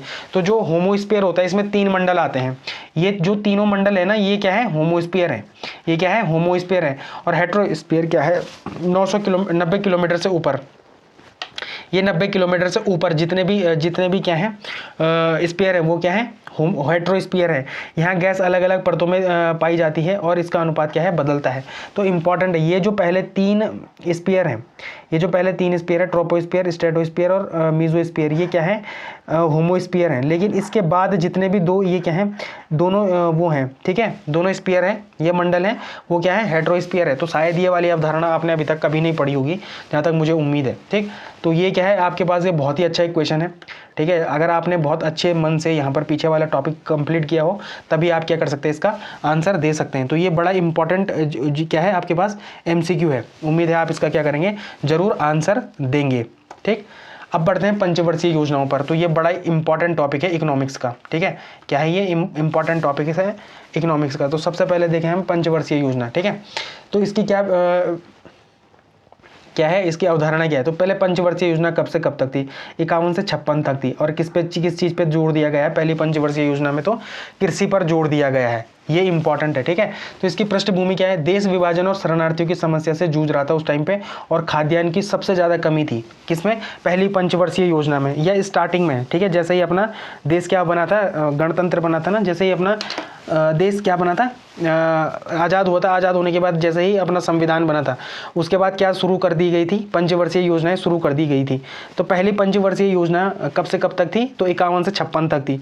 और किस सेक्टर पे सबसे ज़्यादा जोर दिया गया, तो कृषि सेक्टर पे सबसे ज़्यादा जोर दे दिया गया, ठीक है। क्यों दे दिया गया, क्योंकि भैया स्टार्टिंग में क्या थी, जो शरणार्थी थे या देश विभाजन के टाइम पे जो जितने भी शरणार्थी थे, वो सबसे बड़ी समस्या थी भारत की, ठीक है। और खाद्यान्न की भी उस टाइम पे क्या थी, बहुत ज़्यादा समस्या थी, ठीक। तो उस कौन सा मॉडल वहाँ पर अपनाया गया, तो हेराल्ड डोमर मॉडल वहाँ पर अपनाया गया, ठीक है। तो पहली पंचवर्षीय योजना किस पर आधारित थी, तो हेराल्ड डोमर मॉडल पर आधारित थी, जिसका मुख्य तर्क था कि निवेश, इन्वेस्टमेंट को बढ़ाने से आर्थिक विकास होना। देखो कई बार, जैसे अभी तो ये क्वेश्चन कभी बने नहीं है, ठीक है, अभी तक हाल ही मतलब ऐसा ही हल्का फुल्का क्वेश्चन बनता है कि पहली पंचवर्षीय योजना का किस मॉडल पर आधारित थी, तो आपने कर दिया हेराल्ड डोमर मॉडल पर आधारित। आपको लगता है बस हो गया काम। या ज़्यादा से ज़्यादा क्या क्वेश्चन आता है कि प्रथम पंचवर्षीय योजना किस सेक्टर को टारगेट करती थी, तो कृषि सेक्टर को करती थी। लेकिन अगर कभी क्वेश्चन आ गया ना सच में कि हेराल्ड डोमर मॉडल जो था, मतलब जिस चीज़ पर आधारित थी, उसका तर्क क्या था, तो उसका तर्क था निवेश बढ़ाने से आर्थिक विकास होगा, ठीक है। निवेश बढ़ाना और आर्थिक विकास करना, ठीक है, इंपॉर्टेंट है ये क्या है, निवेश बढ़ाने के साथ आर्थिक विकास करना, ठीक है। इसकी उपलब्धियाँ क्या थी, तो सिंचाई और ऊर्जा के लिए इसने भाखड़ा नागल बांध, हीराकुंड डैम और दामोदर घाटी परियोजना शुरू हुई थी। तो पहली पंचवर्षीय योजना में क्या हुआ था, किस चीज़ को टारगेट किया गया था, सिंचाई और ऊर्जा के लिए भाखड़ा नागल डैम, हीराकुंड डैम और दामोदर घाटी परियोजना शुरू की गई थी। अब आपको मुझे बताना है कि भाखड़ा नागल बांध कहाँ पर है, किस राज्य में है। हीराकुंड देखो किस राज्य पे है, किस नदी पे है, दोनों बताना, ठीक है। फिर हीराकुंड डैम किस राज्य पे है और किस नदी पे है, ये भी बताना। फिर दामोदर बांध किस राज्य में और किस नदी पर है, ये भी बताना। देखो मैं जानता हूँ कि मैं आपको क्वेश्चंस बहुत ज़्यादा देता हूँ, ठीक है, पर अगर आप खुद सोचो कि आप किसी क्लासरूम में बैठे रहते और आपको आगे से मैं पढ़ा रहा होता, तो क्या मैं बीच में ये क्वेश्चन नहीं पूछता आपको, ठीक है। इंटरेक्ट तो टीचर करता ही है ना अपने स्टूडेंट्स के साथ, इंटरेक्शन बढ़ाने के लिए तो पढ़ाता है, और तभी शायद पढ़ाने में भी मज़ा आता है।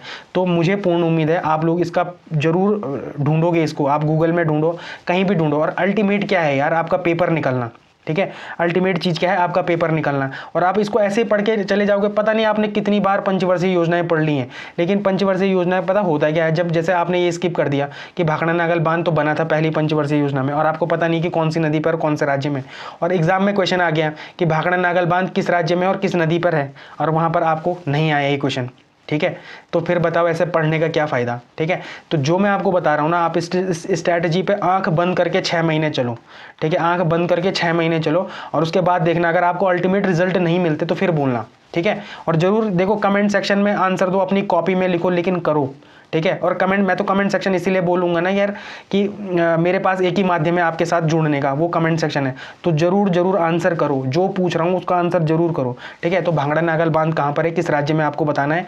हीराकुंड डैम किस राज्य में है, कहाँ पर है, मतलब किस नदी पर है, ये भी बताना है। और दामोदर घाटी नदी परियोजना किस नदी पर है, नदी तो चलो ठीक है, पर किस राज्य में है, ये भी बताओ, ठीक है। फिर 1952 में क्या हुई थी, कम्युनिटी डेवलपमेंट प्रोग्राम, मतलब सामुदायिक विकास कार्यक्रम शुरू किया गया था। ये क्वेश्चन भी न जाने कितनी बार कितने पेपर्स में आ चुका है कि सामुदायिक विकास कार्यक्रम कब शुरू हुआ था, तो 1952 में शुरू हुआ था, ठीक है। फिर 5 भारतीय प्रौद्योगिकी संस्थान IITs स्थापित करने की योजना बनी थी, तो ये भी इंपॉर्टेंट है, ठीक है। उस टाइम पे क्या बोला था कि 5 IITs क्या होंगी, स्थापित होंगी। फिर इसमें क्या निष्कर्ष निकला कि यह योजना बहुत ही सफल रही। लक्ष्य कितना था अपना, 2.1% का था, लेकिन हमने हासिल कितना किया, 3.6% हासिल किया, ठीक है। तो ये इंपॉर्टेंट योजना है। फिर दूसरी पंचवर्षीय योजना किस चीज़ पे आधारित थी, तो भारी उद्योग पे थी। अभी हम ना थोड़ी देर बाद इसको क्रिटिसाइज भी करेंगे कि इसने ये कहाँ पर फेल हुई ये चीज़ें, ठीक है। तो इसको हम मेंस के एस्पेक्ट से भी देखेंगे अभी थोड़ी देर में, लेकिन अभी प्रीलिम्स के एस्पेक्ट से इसको जरा देखते हैं कि द्वितीय पंचवर्षीय योजना किससे रिलेटेड थी, तो भारी उद्योगों से रिलेटेड थी, ठीक है। मॉडल क्या था, तो PC महालनोबिस मॉडल था। इसे नेहरू महालनोबिस मॉडल भी कहते हैं। देखो PC महालनोबिस मॉडल क्या है, द्वितीय पंचवर्षीय योजना को कहते हैं, और इसी को क्या कहते हैं, नेहरू महालनोबिस मॉडल भी कहते हैं।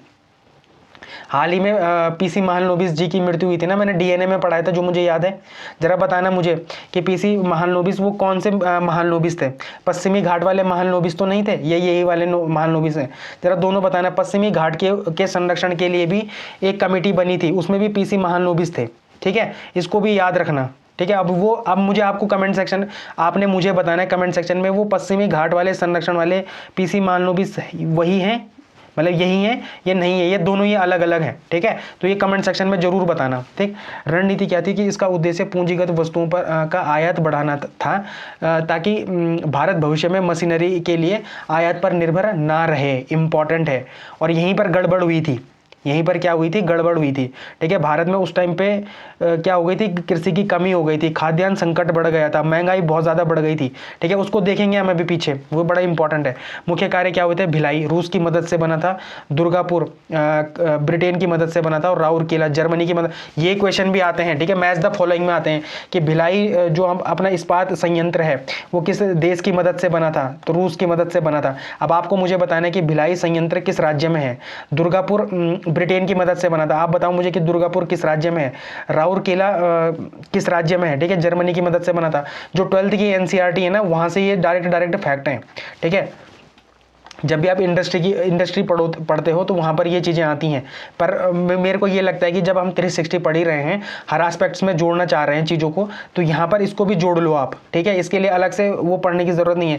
यहीं पे गूगल करो कि भिलाई संयंत्र कहाँ है, दुर्गापुर संयंत्र कहाँ है, राउरकेला संयंत्र कहाँ है, ठीक है, और आंसर करो, ठीक। फिर Tata institute of fundament research और परमाणु ऊर्जा आयोग की स्थापना, तो ये भी इंपॉर्टेंट है। ये कब हुई थी, दूसरी पंचवर्षीय योजना में हुई थी। कमी क्या हो गई थी यहाँ पर, कृषि की अनदेखी की गई। इसके बाद में खाद्यान्न संकट और महंगाई क्या हो गई थी, बहुत ज़्यादा बढ़ गई थी। ठीक है, तो ये एक नेगेटिव एस्पेक्ट था द्वितीय पंचवर्षीय योजना का, क्योंकि यहाँ पर क्या हो गया था, केवल और केवल फोकस किस पे था, भारी उद्योग पे था, हैवी इंडस्ट्रीज पे था। ठीक है, तो ये इंपॉर्टेंट है। फिर तीसरी पंचवर्षीय योजना क्या है, तो आत्मनिर्भरता की ओर बढ़ना था। ठीक है, तीसरी पंचवर्षीय योजना का मुख्य काम क्या था, आत्मनिर्भरता की ओर बढ़ना था। और जो तीसरी पंचवर्षीय योजना थी, यहाँ पर भारत को बहुत झटके लगे थे। भारत चीन युद्ध हो गया, भारत पाकिस्तान युद्ध हो गया, और उसी टाइम पर क्या पड़ा था, भीषण सूखा भी पड़ा था। तो ये इंपॉर्टेंट है। ठीक है, तो इसका उद्देश्य क्या था, अर्थव्यवस्था को आत्मनिर्भर और स्वतः स्फूर्त बनाना। ठीक है, इसे गॉडगिल योजना भी कहते हैं। ठीक है, इसे क्या कहते हैं, गॉडगिल योजना भी कहते हैं। तो ये इंपॉर्टेंट है। ठीक है, फिर प्रमुख घटनाएं और विफलता क्या रही, तो 1962 में भारत चीन युद्ध हुआ था, रक्षा खर्च बढ़ाना पड़ा। फिर 1965 में भारत पाकिस्तान युद्ध भी हुआ था, और 1965-66 में भी क्या पड़ गया था, भीषण सूखा पड़ गया था। नतीजा क्या हुआ इसका, कि यह भारत की सबसे असफल योजनाओं में से एक मानी जाती है। इसी दौरान भारतीय खाद्य निगम FCI की स्थापना 1964 में कर दी गई। देखो, इसको भी आप स्टार मार्क लगा लो और कहीं पर लिख लो कि भारतीय खाद्य निगम की स्थापना कब की गई। ठीक है, तो वो कब की गई, 1964 में की गई। तो ये एक इंपॉर्टेंट चीज़ है। तो तीसरी पंचवर्षीय योजना के बाद आया योजना अवकाश। ठीक है, योजना अवकाश कितने साल का आया, तो 3 साल का आया। ठीक है, 66 67 66 से 67 67 से 68 68 से 69। ठीक है, तो 3 साल का आया ये योजना अवकाश। ठीक है, युद्ध और सूखे के कारण सरकार के पास पैसा नहीं था, इसलिए 5 साल की योजना के बजाय अब 1-1 साल की 3 योजनाएं बनाई गई। ठीक है, तो योजना अवकाश किस योजना के बाद आया था, तो तीसरी योजना के बाद आया था। इसको याद रखना, तीसरी पंचवर्षीय योजना के बाद क्या आया था, योजना अवकाश आया था। और कितने सालों के लिए आया था, तो 3 सालों के लिए आया था, और 1-1 साल के आया था। ठीक है, इसमें मुख्य घटना क्या थी, कि इसी दौरान भारत में हरित क्रांति की शुरुआत की हुई, ताकि देश खाद्यान्न में आत्मनिर्भर बन सके। अब बता दो कि ग्रीन रेवोल्यूशन का जनक किसे कहते हैं। देखो, यहाँ पर आपको 2-3 चीज़ें बतानी है। ठीक है, यहाँ पर आपको 2-3 चीज़ें बतानी है। एक तो बता दो ग्रीन रेवोल्यूशन का जनक किसे कहते हैं। ठीक है, फादर ऑफ इंडियन भारतीय हरित क्रांति के जनक कौन है। ठीक है, विश्व के हरित क्रांति के जनक कौन, दूसरा क्वेश्चन है, विश्व के हरित क्रांति के जनक कौन है। ठीक है, पहले भारत का हरित क्रांति का जनक कौन है, दूसरा है विश्व क्रांति का जनक कौन है, और तीसरा दुग्ध क्रांति या श्वेत क्रांति का जनक कौन है। ठीक है, श्वेत क्रांति का जनक कौन है, ये आप क्या करो, कमेंट सेक्शन में इसका क्या दो, मुझे आंसर बताओ। ठीक है, तो ये कभी कभी 1-1 नंबर के क्वेश्चन आ जाते हैं प्रीलिम्स में। ठीक है, तो आपको मुझे बताना है कि भारतीय हरित क्रांति का जनक कौन है, विश्व हरित क्रांति का जनक कौन है, और श्वेत क्रांति का जनक कौन है। ठीक है, ताकि क्या हो, देश खाद्यान्न में आत्मनिर्भर बन सके। तो ये क्या था, एक इंपॉर्टेंट चीज़ थी। ठीक, तो इसको यहाँ पर ये हुआ था।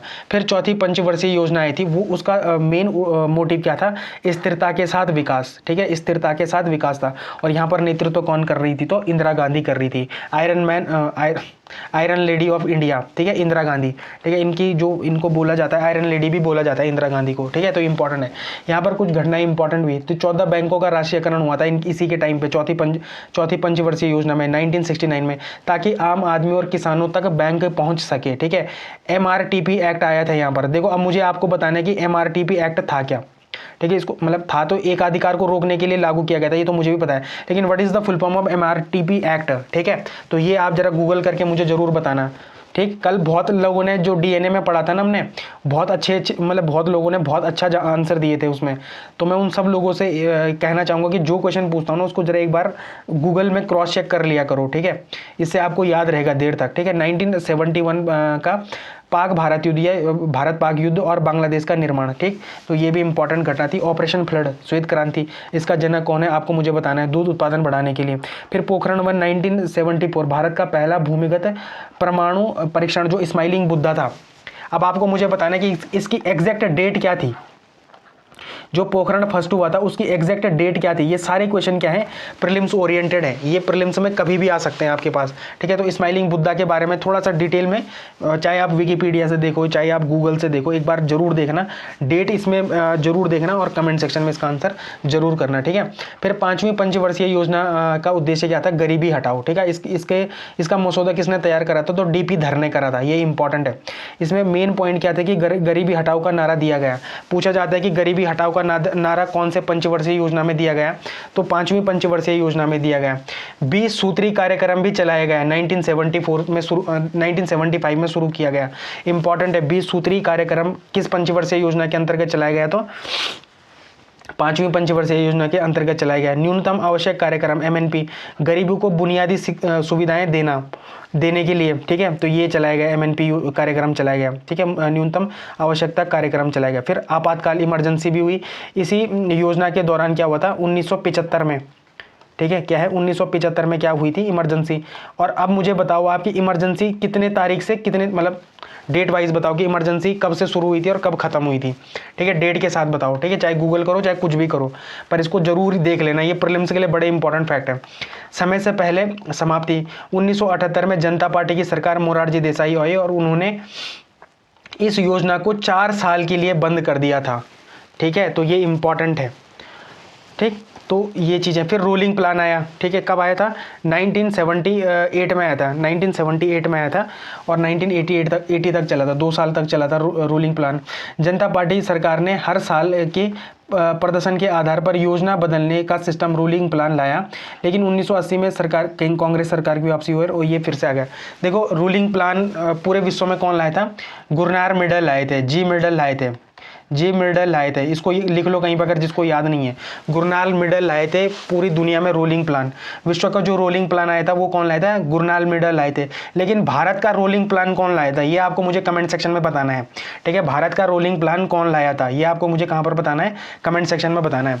फिर छठवीं पंचवर्षीय योजनाएं थी 1980 से 85 के बीच और इसमें आधुनिकीकरण पर जोर दिया गया। फोकस क्या था, गरीबी निवारण और रोजगार सृजन पर क्या था, फोकस था, ठीक है। तो यहाँ पर मेन कार्य क्या हुए थे, शिवरमन समिति की सिफारिश पर 1982 को नाबार्ड की स्थापना हुई थी, ठीक है। एक बार नाबार्ड की फुल फॉर्म भी देख लेना, ठीक है, नाबार्ड की फुल फॉर्म भी देख लेना, ठीक है। ग्रामीण विकास के लिए यहाँ ये बहुत ही महत्वपूर्ण था, ठीक है। नाबार्ड देखो 1982 में सभी को पता है नाबार्ड, लेकिन इसकी डेट क्या है, इसकी डेट क्या है जरा मुझे ये भी बताना, ठीक है। तो शिवरमन, अब ये भी पूछा जाता है कि नाबार्ड किस समिति की सिफारिश पर बना था, तो शिवरमन समिति की सिफारिश पर बना था नाबार्ड।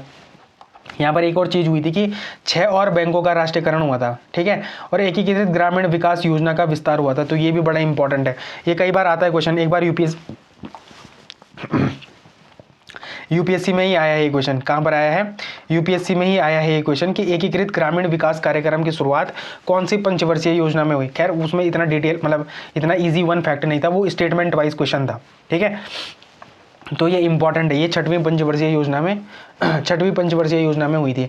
फिर जो सातवीं पंचवर्षीय योजना थी उसमें क्या, उसका मुख्य विषय क्या था, तो रोजगार और उत्पादकता उसकी क्या था, मुख्य उद्देश्य था, मतलब मेन फोकस इस पे था। यहाँ पर एक नारा दिया गया, रोजी रोटी और उत्पादन, ठीक है, रोजी रोटी और उत्पादकता। यहाँ पर क्या था, नारा था, फोकस क्या था, तो प्राइवेट सेक्टर की पहली बार सार्वजनिक क्षेत्र में तुलना में वरीयता मिली थी इनको, ठीक है। तो जो हमारे निजी सेक्टर को पहली बार सार्वजनिक क्षेत्र की तुलना में वरीयता मिली थी, तो यहाँ पर क्या हुई थी, जवाहर रोजगार योजना भी शुरू हुई थी। तो ये भी पूछा जा सकता है कि जवाहर रोजगार योजना कब शुरू हुई थी, तो 1989 में शुरू हुई थी, ठीक है। तो ये सारी चीज़ें इंपॉर्टेंट है। फिर वार्षिक योजनाएं आई थी 1990 से 92 में, ठीक है। तो राजनीतिक अस्थिरता और भुगतान संतुलन के संकट, बैलेंस ऑफ पेमेंट क्राइसिस के कारण 5 वर्षीय योजना लागू नहीं हो सकी। इसी समय 1991 में क्या आया था, एलपीजी आया था, ठीक है, और शायद ये जुलाई में आया था, जुलाई महीने में आया था एलपीजी, ठीक है, 1991। जरा एक बार क्रॉस चेक करके बताना मुझे कि ये जुलाई महीने में आया था या मई महीने में आया था। और ये आपके जो अभी ये री एग्ज़ाम, मतलब इससे पहले क्या हुआ था, ये पटवारी का 21 सितंबर वाला एग्ज़ाम, ठीक है, उसी में ये क्वेश्चन था शायद ये, है ना, कि एलपीजी की घटना निम्नलिखित में से कौन से महीने में हुई थी, या ऐसे डेट था कुछ, तो उसमें पूछा गया था कि मई 1991 की, जुलाई 1991, ऐसे 4 ऑप्शन थे, तो मुझे लगता है ये जुलाई 1991 था इसका आंसर, ठीक। फिर 8वीं पंचवर्षीय योजना, अब देखो जो 7 पंचवर्षीय योजना थी वो एलपीजी की घटना से पहले की योजनाएं थी, ठीक है। वहाँ पर क्या था, सरकार की फीतासाई ज़्यादा थी, मतलब सरकार के अंडर में सारी चीज़ें थी। लेकिन 1991 के बाद क्या हो गया, चीज़ें बदल गई, ठीक है। वो सारी चीज़ें अब प्राइवेट सेक्टर के हाथ से किसके हाथ में चली, गवर्नमेंट, मतलब जो अपनी सरकार है उसके हाथ से किस में चली गई, प्राइवेट सेक्टर के हाथ में जाना उसने शुरू कर दिया है, ठीक है। तो 8वीं पंचवर्षीय योजना को क्या बोलते हैं, राव मनमोहन मॉडल भी कहते हैं, ठीक है। इसका संदर्भ क्या था, यह नई आर्थिक नीतियों, एलपीजी के बाद पहली योजना थी। प्राथमिकता क्या थी इसकी, तो मानव संसाधन विकास, शिक्षा और स्वास्थ्य पर ये विकास करना था, ठीक है। ठीक है, महत्वपूर्ण क्या था, भारत 1 जनवरी 1995 को WTO का सदस्य बना। तो ये भी पूछ सकते हैं कि भारत WTO का सदस्य कब बना, तो 1 जनवरी 1995 में बना था। किसका सदस्य, WTO का सदस्य। परिणाम क्या हुआ था, ये बहुत सफल रही। इसका लक्ष्य हमारा क्या था उस टाइम पे 5.6 का था, हमने हासिल कितना किया था, 6.8% हमने क्या किया, हासिल किया। फिर 9वीं पंचवर्षीय योजना की थीम क्या थी, सामाजिक न्याय और समानता के साथ विकास।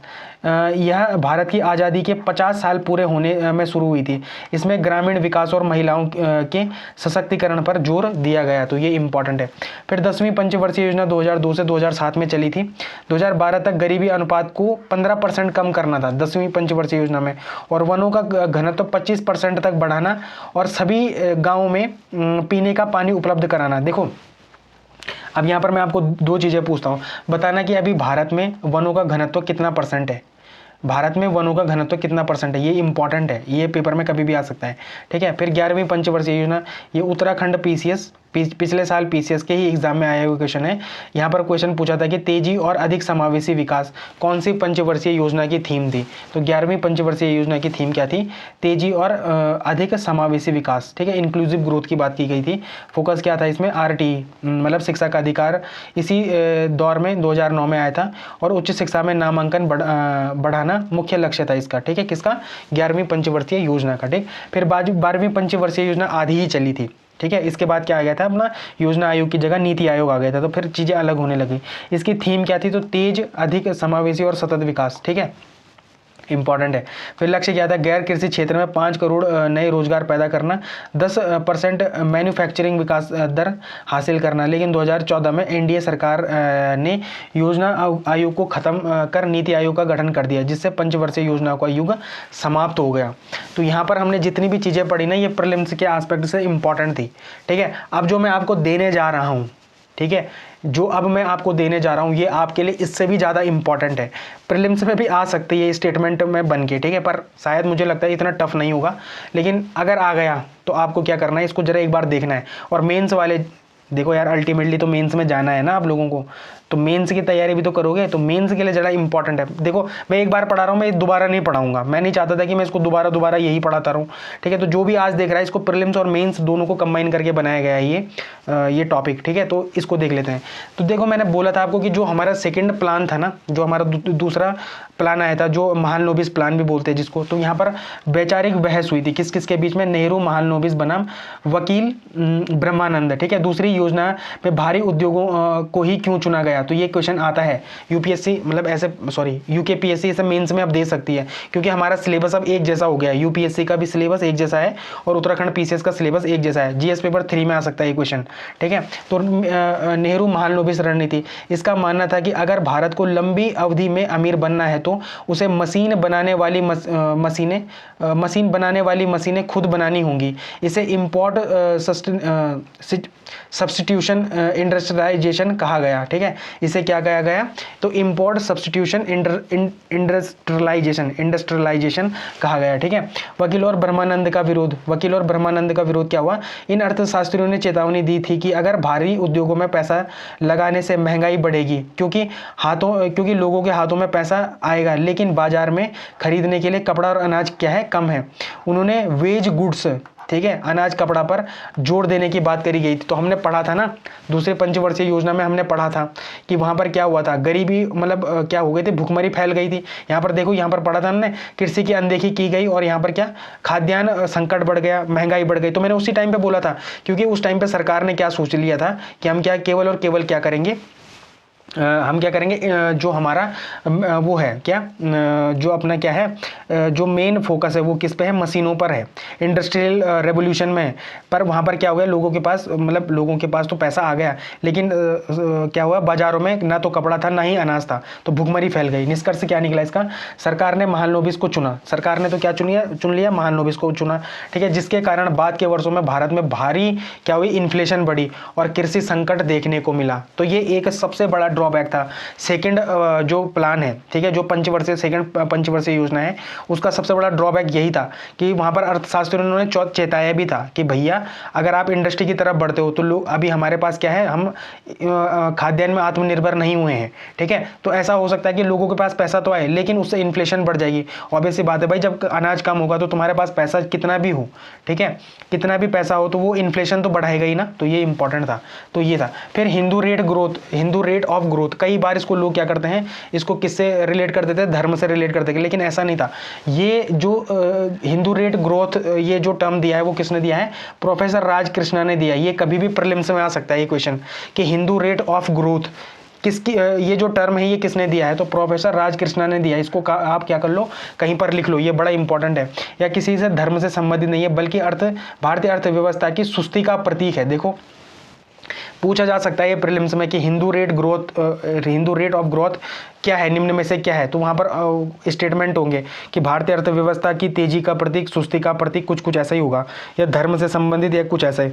तो ये क्या है इसमें, तो इसमें क्या है, सुस्ती का प्रतीक है ये। इसका संदर्भ क्या था, तो 1950 से 1980 के बीच पहली 6 योजनाओं के दौरान भारत की औसत विकास दर केवल 3.5% के आसपास अटकी रही।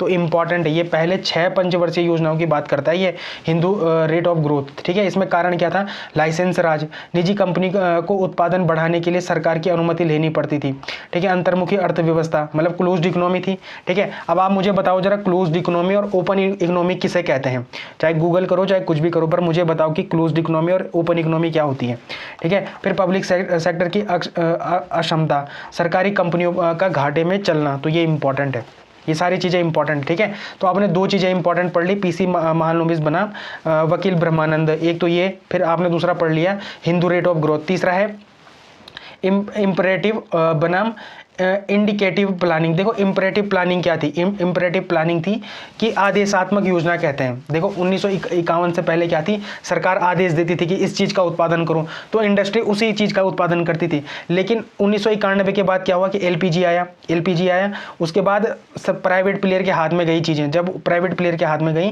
तो उन्होंने क्या करना शुरू करा, उत्पादन शुरू करा।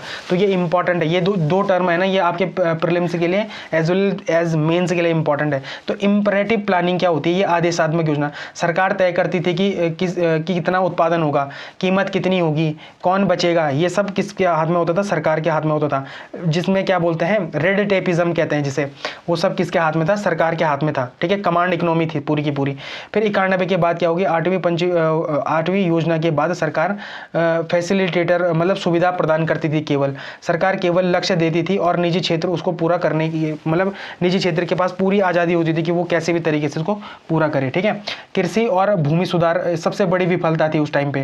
पंचवर्षीय योजना में गरीबी कम क्यों नहीं हुई, तो उसका पहला कारण है योजनाओं में भूमि सुधार की बात की गई, लेकिन राजनीतिक इच्छा शक्ति की कमी के कारण यह केवल केरल और पश्चिम बंगाल में ही सफल रही। देखो ये कई बार क्वेश्चन आ सकता है आपके पास कि जो ये पंचवर्षीय योजना थी, इसमें जो इस योजनाओं में जो भूमि सुधार हुए थे, ये कौन से 2 राज्य इसमें सफल हुए थे, वो कौन से 2 राज्य थे, तो केरल और पश्चिम बंगाल थे। लेकिन पूरे ही उसमें क्या हो गया, बाकी ये सफल नहीं हो पाई। इसके कारण ट्रिकल डाउन थ्योरी फेल हो गई, यानी विकास का लाभ ऊपर से नीचे तक गरीबों तक नहीं पहुंचा। तो ये इंपॉर्टेंट चीज़ें हैं, ठीक है। फिर गॉडगिल मुखर्जी फार्मूला भी था, ठीक है, ये पर कैपिटा इनकम उससे रिलेटेड था, ठीक है। बाकी ये चीज़ें इतनी इंपॉर्टेंट नहीं है, इस चीज़ को हम क्या कर सकते हैं, छोड़ सकते हैं, ठीक है। अब इसमें थोड़ा सा आप क्या कर लो, थोड़ा एक वो कर लो, एक ओवरव्यू देख लो प्रीलिम्स का। देखो गरीबी हटाओ कौन सी योजना का नारा था, 5वीं योजना का नारा था। हरित क्रांति क्या था, योजना अवकाश की में हुई थी, ठीक है, 66 से 59 के दौरान हुई थी। प्रभाव 4थी योजना में दिखता है इसका, ठीक है। नाबार्ड कौन सी योजना में बना था अपना, तो वो बना था 6वीं पंचवर्षीय योजना पे बना था। एलपीजी रिफॉर्म्स कौन सी योजना में आए थे, तो 8वीं योजना में आए थे। सबसे सफल योजना कौन सी, तो 8वीं योजना थी, ठीक है। लक्ष्य से ज्यादा विकास हुआ था, समावेशी विकास 11वीं योजना का मुख्य शब्द है ये, समावेशी विकास, और यही हमारे क्या आया था, पीसीएस में प्रीवियस ईयर क्वेश्चन पेपर में था ये, ठीक है। तो ये इंपॉर्टेंट है, ये आपके पास क्या है, एमसीक्यू है। उम्मीद है आप क्या करेंगे, इसका आंसर करेंगे। फिर जरा 10 गुरुओं के बारे में पढ़ लेते हैं। तो सबसे पहले हैं गुरु नानक देव जी। इनके संस्थापक कौन थे, तो सिख धर्म के पहले गुरु माने जाते हैं गुरु नानक देव जी। इनका जन्म कहाँ हुआ था, तो तलवंडी ननकाना साहिब पाकिस्तान में हुआ था। कुछ साल पहले ये क्या था, न्यूज़ में भी था। समकालीन मुगल कौन थे, तो बाबर और हुमायूं के क्या थे, समकालीन वो थे क्या, मुगल वो थे, राजा थे। बाबर के आक्रमण को उन्होंने क्या करा, पाप की बारात भी कहा है। ठीक है, इनकी प्रमुख शिक्षा क्या थी, तो निराकार को मानते थे, ईश्वर निराकार है और एक है, मतलब एक ओंकार, एक और मतलब एक ओंकार है। ठीक है, फिर लंगर पंगत और संगत की अवधारणा शुरू करी थी। तो ये इंपॉर्टेंट, ये कई बार पेपर में आ जाता है कि लंगर पंगत और संगत की शुरुआत किन्होंने करी थी, तो वो किन्होंने करी थी, गुरु नानक देव जी ने कही थी। जाति प्रथा और मूर्ति पूजा का इन्होंने विरोध किया था। इनकी मृत्यु कहाँ पर हुई, तो करतारपुर में हुई थी। ठीक है, तो ये इंपॉर्टेंट है। दूसरे गुरु हैं गुरु अंगद देव। मूल नाम क्या है इनका, भाई लहना है, और इन्होंने क्या करी थी, गुरुमुखी लिपि का नामकीकरण किया था। ठीक है, तो ये भी पूछा जा सकता है कि गुरुमुखी जो लिपि थी ये कौन लाए थे, तो गुरु अंगद लाए थे। ठीक है, इनका साहित्य क्या है, तो इनका साहित्य क्या है भाई, इनका साहित्य क्या है, तो इनका गुरु नानक की जीवनी संकलित की इन्होंने, और व्यायाम शरीर स्वास्थ्य के लिए मल अखाड़ा की परंपरा भी इन्होंने क्या करी, शुरू करी। तो ये इंपॉर्टेंट है, यहाँ पर दो चीज़ें बड़ी इंपॉर्टेंट है। पहली चीज़ क्या है, पहली चीज़ क्या है यहाँ पर, तो गुरुमुखी लिपि की बात करी गई है। दूसरा है मल्ल अखाड़ा की बात करी है। फिर तीसरी चीज़ है, मतलब जो अगले गुरु थे वो है गुरु अमरदास जी थे। ये किसके समकालीन थे, तो अकबर के समकालीन थे। अकबर उनसे मिलने कहाँ पर गए थे, गोविंदवाला आया था, और लंगर में इन्होंने क्या करा था, अकबर ने भोजन भी किया था। तो पूछ सकते हैं कि अकबर किसे मिलने आए थे, तो गुरु अमरदास जी को मिलने आए थे। ठीक है, इनका प्रशासन क्या था, धर्म प्रचार के लिए इन्होंने क्या करा था, मंजी प्रणाली की शुरुआत करी थी। साम्राज्य को 12 मंजियों में बांटा था इन्होंने। तो पूछ सकते हैं कि धर्म प्रचार के लिए मंजी प्रणाली की शुरुआत किसने करी थी, तो वो किसने करी थी, गुरु अमरदास जी ने करी थी। इन्होंने क्या सुधार करा था, जैसे सती प्रथा हो गई, पर्दा प्रथा का इन्होंने क्या करा था, कड़ा विरोध किया था। विवाह, सिखों के लिए सरल विवाह पद्धति आनंद कारज की नींव रखी, जिसे बाद में कानूनी मान्यता भी मिली। फिर बावली, ठीक है, गोविंदवाल साहिब ने बावली मतलब सीढ़ीदार कुओं का निर्माण कराया। तो बावली मतलब होता है सीढ़ीदार कुआं। ठीक है, तो पूछा जा सकता है, देखो एक एक फैक्ट आपके प्रीलिम्स में आ सकता है, ये सारे फैक्ट्स बड़े इंपॉर्टेंट हैं। ठीक है, तो अमरदास जी ने कराया। फिर है गुरु रामदास जी। गुरु रामदास जी थे, इन कौन से शहर में की स्थापना करी थी, तो अमृतसर शहर की नींव किन्होंने रखी थी, गुरु रामदास जी ने रखी थी, तभी इसे रामदासपुर भी कहा जाता है। फिर हरमिंदर साहिब, स्वर्ण मंदिर की खुदाई और निर्माण कार्य भी किसने शुरू करा था, तो गुरु रामदास जी ने करा था। इनका उत्तराधिकार, गुरु के पद को वंशानुगत बना दिया इन्होंने। किन्होंने, ये पूछा जा सकता है कि गुरु के पद को किसने वंशानुगत बनाया, तो किन्होंने बनाया, तो गुरु रामदास जी ने बनाया। इसके बाद सभी गुरु इसी वंश से हुए हैं। मसंद प्रथा, आय संग्रह के लिए कुछ हद तक संगठन बनाना शुरू किया इन्होंने, जो बाद में औपचारिक बना। फिर गुरु अर्जुन देव, ठीक है, तो गुरु अर्जुन देव थे, उन्होंने 1604 में आदि ग्रंथ का संकलन करा। ठीक है, तो पूछा जा सकता है कि आदि ग्रंथ का संकलन किन गुरु ने करा, तो वो अर्जुन देव ने करा। अमृतसर में स्वर्ण मंदिर का निर्माण पूरा कराया। तो नींव तो किसने, देखो इसकी नींव सूफी संत मियाँ मीर ने रखवाई थी। किसकी नींव, तो स्वर्ण मंदिर की नींव रखवाई थी। लेकिन स्वर्ण मंदिर के लिए खुदवाई और निर्माण कार्य किसने शुरू करा था, तो गुरु रामदास जी ने करा था। लेकिन पूर्ण किसने बनाया था, तो अर्जुन देव जी ने बनाया था। मुगल संघर्ष, तो बादशाह जहांगीर के विरोधी बेटे खुसरो की मदद करने के आरोप में जहांगीर ने इनको क्या दे दी, अर्जुन देव को फांसी दे दी। ये भी पता नहीं न जाने कितने एग्जाम में आया है। ठीक है, तो इंपॉर्टेंट है कि जहांगीर ने किसे मृत्यु दी, तो किसे दी, अर्जुन देव को दी। ठीक है, इंपॉर्टेंट है। प्रथम शहीद भी कहते हैं, वे सिखों में पहले शहीद गुरु थे। तो ऐसा भी पूछ सकते हैं कि सिखों के पहले शहीद गुरु कौन थे, तो वो थे गुरु अर्जुन देव थे। ठीक है, इन्होंने कौन से नगर बनाए, तो तरन तारन और करतारपुर शहरों का क्या करा, इन्होंने स्थापना भी करी थी। फिर है गुरु हरगोविंद जी। तो गुरु हरगोविंद जी में क्या इंपॉर्टेंट है, इन्होंने सिख संप्रदाय में सैन्य रूप दिया। सिख संप्रदाय को क्या दिया, सैन्य रूप दिया। दो प्रतीक, इनके प्रतीक क्या थे, दो तलवारों की धारणा, मीरी और पीरी। तो मीरी क्या थी, लौकिक और राजनीतिक सत्ता, और पीरी क्या थी, आध्यात्मिक सत्ता। अकाल तख्त की शुरुआत भी इन्होंने करी। हरमिंदर साहिब के सामने अकाल तख्त का निर्माण कराया, जो सिखों को सर्वोच्च राजनीतिक सत्ता थी। तो ये भी पूछ सकते हैं कि सिखों की सर्वोच्च राजनीतिक संस्था कौन थी, तो वो कौन थी, अकाल तख्त थी। तो मुगल संघर्ष किया था, शाहजहां और जहांगीर के साथ इनका संघर्ष हुआ। इन्हें ग्वालियर के किले में कैद किया गया था, जहां से रिहाई पर बंदी छोड़ दिवस भी मनाया जाता है। तो इनकी रिहाई पर ही क्या मनाया जाता है, बंदी छोड़ दिवस भी मनाया जाता है। फिर किले कहाँ पर थे इनका, तो इनका था अमृतसर की किलेबंदी की थी इन्होंने, लोहागढ़ जो किला है वहाँ पर। ठीक है, फिर गुरु हरराय जी थे, शांतिपूर्ण काल था, इन्होंने युद्धों से दूरी बनाए रखी। मुगल संबंध दारा सिखों मतलब औरंगजेब का भाई को आश्रय दिया और आशीर्वाद भी दिया। इससे औरंगजेब नाराज हुआ इनसे। आयुर्वेद, कीरतपुर में एक आयुर्वेदिक अस्पताल और हर्बल गार्डन की भी इन्होंने क्या करी थी, स्थापना करी थी। फिर है गुरु हरकिशन जी, तो बाल गुरु, सबसे कम उम्र के गुरु भी बने थे। इनको बाल गुरु की संज्ञा भी दी जाती है, क्यों? क्योंकि ये सबसे कम उम्र में क्या बने थे, गुरु बने थे। फिर दिल्ली प्रवास, औरंगजेब के बुलावे पर दिल्ली गए ये, राजा जय सिंह के बंगले पर रुके, जिसे अब गुरुद्वारा बंगला साहिब भी कहते हैं, तो ये भी इंपॉर्टेंट है। इनकी मृत्यु चेचक से हुई थी, स्मॉल पॉक्स से हुई थी। रोगियों की हाँ, दिल्ली में चेचक रोगियों की सेवा करते इनको क्या हो गया था, स्वयं चेचक हो गया था, और उसके बाद इनका क्या हो गया था, निधन हो गया था, तो ये भी इंपॉर्टेंट है। फिर गुरु तेग बहादुर जी, तो यहाँ पर क्या होता, शहर आनंदपुर साहिब की स्थापना की थी। सादत कश्मीरी पंडितों के जबरन धर्म परिवर्तन के विरोध में औरंगजेब के सामने खड़े हुए थे ये। औरंगजेब ने 1675 में दिल्ली के चांदनी चौक में उनका सिर कलम करवा दिया, जहाँ अब गुरुद्वारा शीशगंज साहिब है। तो वो चांदनी चौक में क्या है, जो अपना क्या है, गुरुद्वारा शीशगंज साहिब है, तो वो इस वजह से है, ठीक है। वहाँ पर इनकी उपलब्धि क्या है, तो इन्हें क्या कहा जाता है, हिंद की चादर भी कहा जाता है। ये भी पता नहीं न जाने कितने बार क्वेश्चन आया है कि हिंद की चादर किन्हें कहा गया है, तो वो किन्हें कहा गया है, गुरु तेग बहादुर जी को कहा गया है। फिर लास्ट गुरु हैं बने गुरु गोविंद जी, ठीक है, गुरु गोविंद सिंह जी हैं। तो इनका जन्म कब हुआ था, कहाँ हुआ था, पटना साहिब बिहार में हुआ था। खालसा पंथ, आनंदपुर साहिब में खालसा की स्थापना करी थी। पंज प्रिय भी की अवधारणा इनकी किनकी, गुरु गोविंद जी की, ठीक है। 5 ककार, केस, कंगा, कड़ा, कच्छा, कृपाण अनिवार्य करा इन्होंने इनके लिए, ठीक है। किनके लिए, जो अपने सिख धर्म के अनुयायी हैं। अंतिम मानव गुरु भी बोलते हैं क्योंकि इनकी इसके बाद ना इन्होंने जो गुरु ग्रंथ साहिब है ना, उसी को क्या बोल दिया कि यही अब आगे ज्ञान देगी, ठीक है। इन्होंने गुरु प्रथा को समाप्त कर गुरु ग्रंथ साहिब को शाश्वत गुरु घोषित कर दिया। तो ये क्या है, इनकी धार्मिक पुस्तक है, ठीक है। सुधार क्या है, मसंद प्रथा जो भ्रष्ट हो गई थी को समाप्त कर दिया। साहित्य, जफरनामा फारसी में, औरंगजेब को पत्र, और दसम ग्रंथ की रचना ये पूछा जा सकता है कि जफरनामा है ना, और दसम ग्रंथ की रचना किसने करी थी, तो गुरु गोविंद सिंह जी ने करी थी। युद्ध, मुगलों के साथ कई लड़ाइयाँ लड़ी इन्होंने। चमकौर का युद्ध हो गया, मुक्तसर का युद्ध हो गया। उनके 4 साहिबजादे शहीद हुए थे इसमें, ठीक है।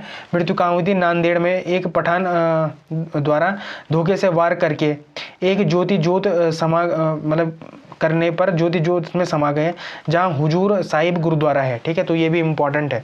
तो ये सारी चीज़ें क्या है, इंपॉर्टेंट है। ये 10वें गुरु हैं। अब इनकी एक ट्रिक है, ठीक है। इन ट्रिक को मतलब इन 10वें गुरु को याद रखने की एक ट्रिक है। देखो यहाँ पर क्या है, नारा, ट्रिपल एच और टीजी। ट्रिपल एच एक रेसलर है, मतलब ट्रिपल एच है ना, और टीजी टेलीग्राम से आप इसको याद कर सकते हो, और नारा तो आपको पता ही है।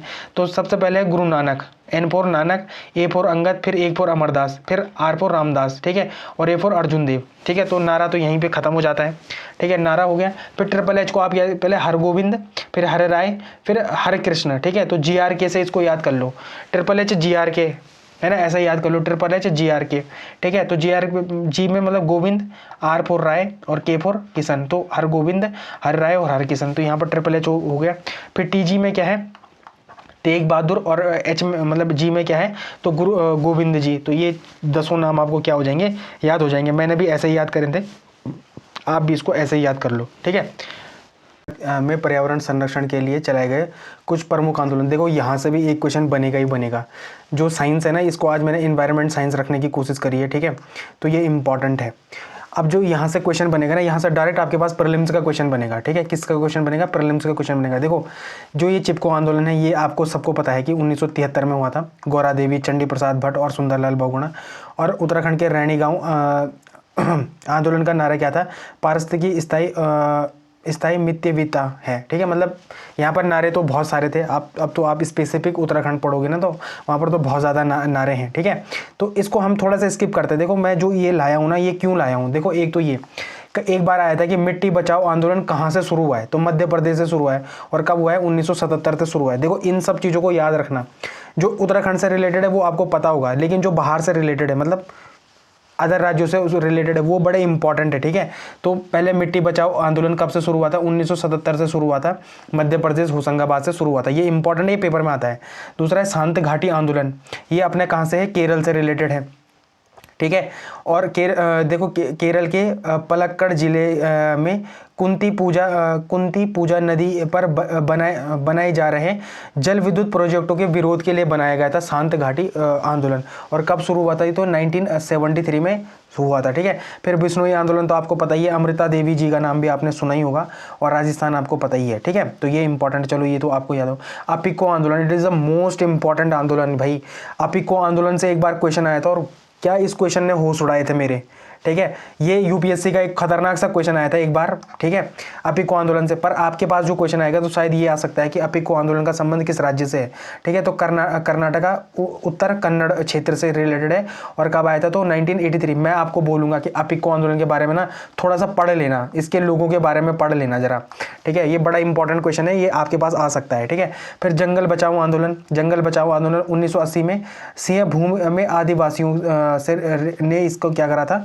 प्रारंभ किया था। लेकिन तत्कालीन बिहार, वर्तमान झारखंड का यह आंदोलन अ ग्रीन गेम पॉलिटिकल पॉपुलिज्म के नाम से जाना जाता है। ये एक बार मतलब ये क्वेश्चन आ सकता है आपके पास। अग्रीड गेम पॉलिटिकल पॉपुलिज्म के नाम से किस आंदोलन को जाना जाता है? तो जंगल बचाओ आंदोलन को जाना जाता है। और कुछ नहीं, बस इसको लिख लेना। ठीक है, अब आपको लग रहा होगा कि ऐसे क्वेश्चन कैसे आ सकते हैं? ऐसे क्वेश्चन आ सकते हैं। ठीक है, क्योंकि अब जो पेपर का पैटर्न चेंज हो रहा है ना, वो इकोलॉजी इन्वायरमेंट के एस्पेक्ट से चेंज हो रहा है। ठीक है, ये ज्योग्राफी से भी रिलेट कर सकते हैं हम, इसको आ सकता है ये क्वेश्चन। ठीक है, अब ये मत सोचना कि ये नहीं आ सकता, लेकिन ये आ सकता है। जब भी आएगा ना, फिर नंबर कट गए तो फिर मेरे को मत बोलना। अग्रीड गेम पॉलिटिकल पॉपुलिज्म किस आंदोलन को जानते हैं? इससे तो जंगल बचाओ आंदोलन को जानते हैं। फिर नवधान्य आंदोलन। ठीक है, तो ये इतना इंपॉर्टेंट नहीं है। विकास के विकल्प, ये भी इतना नहीं है। मैती आंदोलन आपको पता है, और जो सबसे इंपॉर्टेंट है ये नर्मदा आंदोलन। ठीक है, तो कौन कौन से आंदोलन आपको यहाँ पर से याद करने हैं? देखो, एक तो मिट्टी बचाओ आंदोलन इंपॉर्टेंट है, ये पेपर में आ सकता है। शांत घाटी आंदोलन आ सकता है। बिश्नोई और अपिको आंदोलन 100% आ सकते हैं। जंगल बचाओ में मैंने आपको बता दिया, ये वाला जो लाइन है। अग्रीड गेम पॉलिटिकल पॉपुलिज्म, ये आ सकता है पेपर में। ठीक है, मैतेई आंदोलन भी आ सकता है, क्योंकि अपने उत्तराखंड से रिलेटेड है, तो कल्याण सिंह रावत जी का नाम बड़ा इंपॉर्टेंट है। फिर नर्मदा बचाओ आंदोलन 1985 में आया था। मेघा पाटकर और अरुंधति रॉय, देखो ये दोनों ही बहुत इंपॉर्टेंट है। ठीक है, अरुंधति रॉय, जरा बताना अरुंधति रॉय ने एक पुस्तक लिखी है, उस पुस्तक का नाम बताना। एक नहीं, इन्होंने 2-3 पुस्तकें लिखी हैं। ठीक है, वो इंपॉर्टेंट पुस्तकें हैं। नर्मदा बचाओ आंदोलन, और मध्य प्रदेश नर्मदा के ऊपर बनाई जा रही बांध परियोजनाओं को रोकने के लिए ये बनाई गई थी। कौन सी? नर्मदा बचाओ आंदोलन। ठीक है, तो ये इंपॉर्टेंट है। ये जो 1, 2, 3, 4, 5, 6, 7, ये जो 7 आंदोलन है ना, ये सातों के सातों आंदोलन बड़े इंपॉर्टेंट है। इसको आप स्क्रीनशॉट करके रख लो, आपके काम आएगा ये। ठीक है, तो ये इंपॉर्टेंट कुछ क्या थे? आंदोलन थे। अब बढ़ते हैं आगे, अब पढ़ते हैं देखो राष्ट्रीय उद्यान के बारे में। ठीक है, जब जो हम राष्ट्रीय उद्यान पढ़ने जा रहे हैं, इसको हम टोटल खत्म कर देंगे। ठीक है, तो इंपॉर्टेंट है। तो राष्ट्रीय उद्यान क्या है? देखो, राष्ट्रीय उद्यान वह क्षेत्र है जो वन्यजीव संरक्षण अधिनियम 1972 के तहत क्या है, के तहत राज्य या केंद्र सरकार द्वारा घोषित किया गया है। उसे क्या बोलते हैं? राष्ट्रीय उद्यान कहते हैं। ठीक है, उद्देश्य क्या है इसका? इसका मुख्य उद्देश्य प्राकृतिक पर्यावरण, जानवरों और पौधों को मानवीय हस्तक्षेप से पूरी तरह क्या है? बचाना है। हमने वन्यजीव बिहार पढ़ा था, वहाँ पर पूरी तरीके से बचाना नहीं था। ठीक है, वहाँ पर कुछ हद तक हम वाइल्ड लाइफ सेंचुरी के अंदर एंटर कर सकते हैं, वहाँ पर थोड़ा हम पत्तियाँ काट सकते हैं। लेकिन राष्ट्रीय उद्यान के अंदर हम कुछ भी नहीं कर सकते, कुछ भी नहीं कर सकते, मतलब कुछ भी नहीं कर सकते। ठीक है, ये इंपॉर्टेंट है। फिर IUCN श्रेणी, यह international union for conservation of nature, IUCN की श्रेणी 2 के तहत आता है। जरा मुझे बताना IUCN की स्थापना कब, मतलब कब आया था ये अस्तित्व में? स्थापना कब हुई थी? IUCN की स्थापना कब हुई थी? ये पक्का मुझे बताना। ठीक है, और इसके अंतर्गत कितनी श्रेणियाँ हैं? इसके अंतर्गत कितनी श्रेणियाँ हैं? ठीक है, थोड़ा मेहनत आप करो, थोड़ा मेहनत मैं करता हूँ, सिलेक्शन आपका हो जाएगा। फिर मुझे लड्डू भेज देना। ठीक है, तब मेरे से कांटेक्ट करना, मैं आपको अपना एड्रेस दूंगा, और मेरे को फिर मिठाइयाँ भेजना खूब। ठीक, तो ये इंपॉर्टेंट है। मुख्य विशेषता क्या है? तो नेशनल पार्क और अन्य संरक्षित क्षेत्रों में सबसे बड़ा अंतर यहाँ की शक्ति है। ठीक है, मतलब शक्ति मतलब यहाँ पर ज़्यादा पावर्स वो क्या किए जाते हैं, डाले जाते हैं। मानवीय गतिविधियों पर प्रतिबंध, यहाँ शिकार करना, खेती करना, पशु चराना या लकड़ी काटना पूरी तरीके से मना है। मतलब यहाँ पर पूर्ण तरीके से क्या है? मना है। लेकिन वाइल्ड लाइफ सेंचुरीज में ऐसा नहीं है। निजी मालिकाना हक नहीं, राष्ट्रीय उद्यान के अंदर किसी भी व्यक्ति की निजी जमीन या अधिकार नहीं हो सकता। इंपॉर्टेंट है। निश्चित सीमाएं, इसकी बाउंड्री, इसकी सीमाएं कानून और प्रशासन द्वारा तय की जाती हैं और इन्हें आसानी से बदला नहीं जा सकता। इंपॉर्टेंट है। जो आपको पता है कोटद्वार और ये जो अपना ये एक सड़क है ना, इस पे बहुत विवाद चल रहा है, कोटद्वार और चिल्लर खाल वाली सड़क। वो सड़क इसीलिए नहीं बन पा रही है क्योंकि वहाँ पर नेशनल पार्क है, ठीक है, वहाँ पर कॉर्बेट नेशनल पार्क है, तो वो इंपॉर्टेंट है, इस वजह से वो क्या नहीं बन पा रही है, सड़क नहीं बन पा रही है। तो इस बात को थोड़ा ध्यान रखो। एप्लीकेशन बेस वाला दिमाग ज़्यादा चलाए करो पढ़ते टाइम, ताकि आपको फिर ज़्यादा मतलब ज़्यादा रटने की वो नहीं पड़ेगी, फिर ज़रूरत नहीं पड़ेगी। तो ये इंपॉर्टेंट है। फिर भारत में राष्ट्रीय उद्यान हमने करंट अफेयर में पढ़ा था वो, ठीक है। तो जो भी करंट अफेयर नहीं देखता, जो ये देख रहा है क्या, जो प्रीलिम्स 360 को फॉलो कर रहा है, मैं उससे गुजारिश करूंगा कि करंट अफेयर को जरूर देखना, डीएनए को जरूर देखना। वो आपको लेंथी लग सकता है पर वो आपके पेपर के लिए बहुत ही ज़्यादा रिलेवेंट है, ठीक है। तो इंपॉर्टेंट है। फिर कुल संख्या कितनी, तो वर्तमान समय में 107 क्या है राष्ट्रीय उद्यान है। आप बताओ 107वां राष्ट्रीय उद्यान, नया राष्ट्रीय उद्यान कौन बना? उड़ीसा से बना है। मैं आपको एक एग्जांपल दे देता हूँ, उड़ीसा से बना हुआ है, ठीक है। पहला नेशनल पार्क अपने को पता ही है कौन है, कॉर्बेट नेशनल पार्क उत्तराखंड का है। इसकी स्थापना कब हुई थी? 1936 में हुई थी। और इसका नाम क्या है? हेली नेशनल पार्क है। सबसे बड़ा नेशनल पार्क कौन है? तो हेमिस नेशनल पार्क है लद्दाख का। यह हिम तेंदुओं के लिए प्रसिद्ध है। सबसे छोटा नेशनल पार्क कौन है? तो south button island national park है, जो कहाँ पर है? अंडमान निकोबार में है। तैरता हुआ नेशनल पार्क क्या है? केमल लामजाऊ नेशनल पार्क है। और वो कौन सी लेक में है? तो लोकतक लेक में है। इंपॉर्टेंट है ये।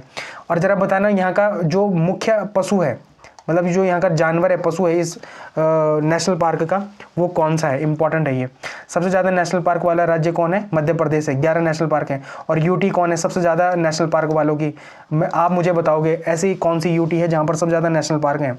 और वहाँ पर भी 11 ही नेशनल पार्क है। मैं आपको एक हिंट दे देता हूँ, वहाँ पर भी 11 ही नेशनल पार्क है। चाहता तो मैं भी बता देता, पर मेरे बताने से फिर आपको याद नहीं रहेगा, इस बात को याद रखना, ठीक है। इंपॉर्टेंट है। कुछ प्रमुख जैसे देखो काजीरंगा में क्या पर मिलता है? एक सींग वाला गेंडा मिलता है। वन हॉर्न राइनो मिलता है वहाँ पर, वहाँ का प्रसिद्ध है।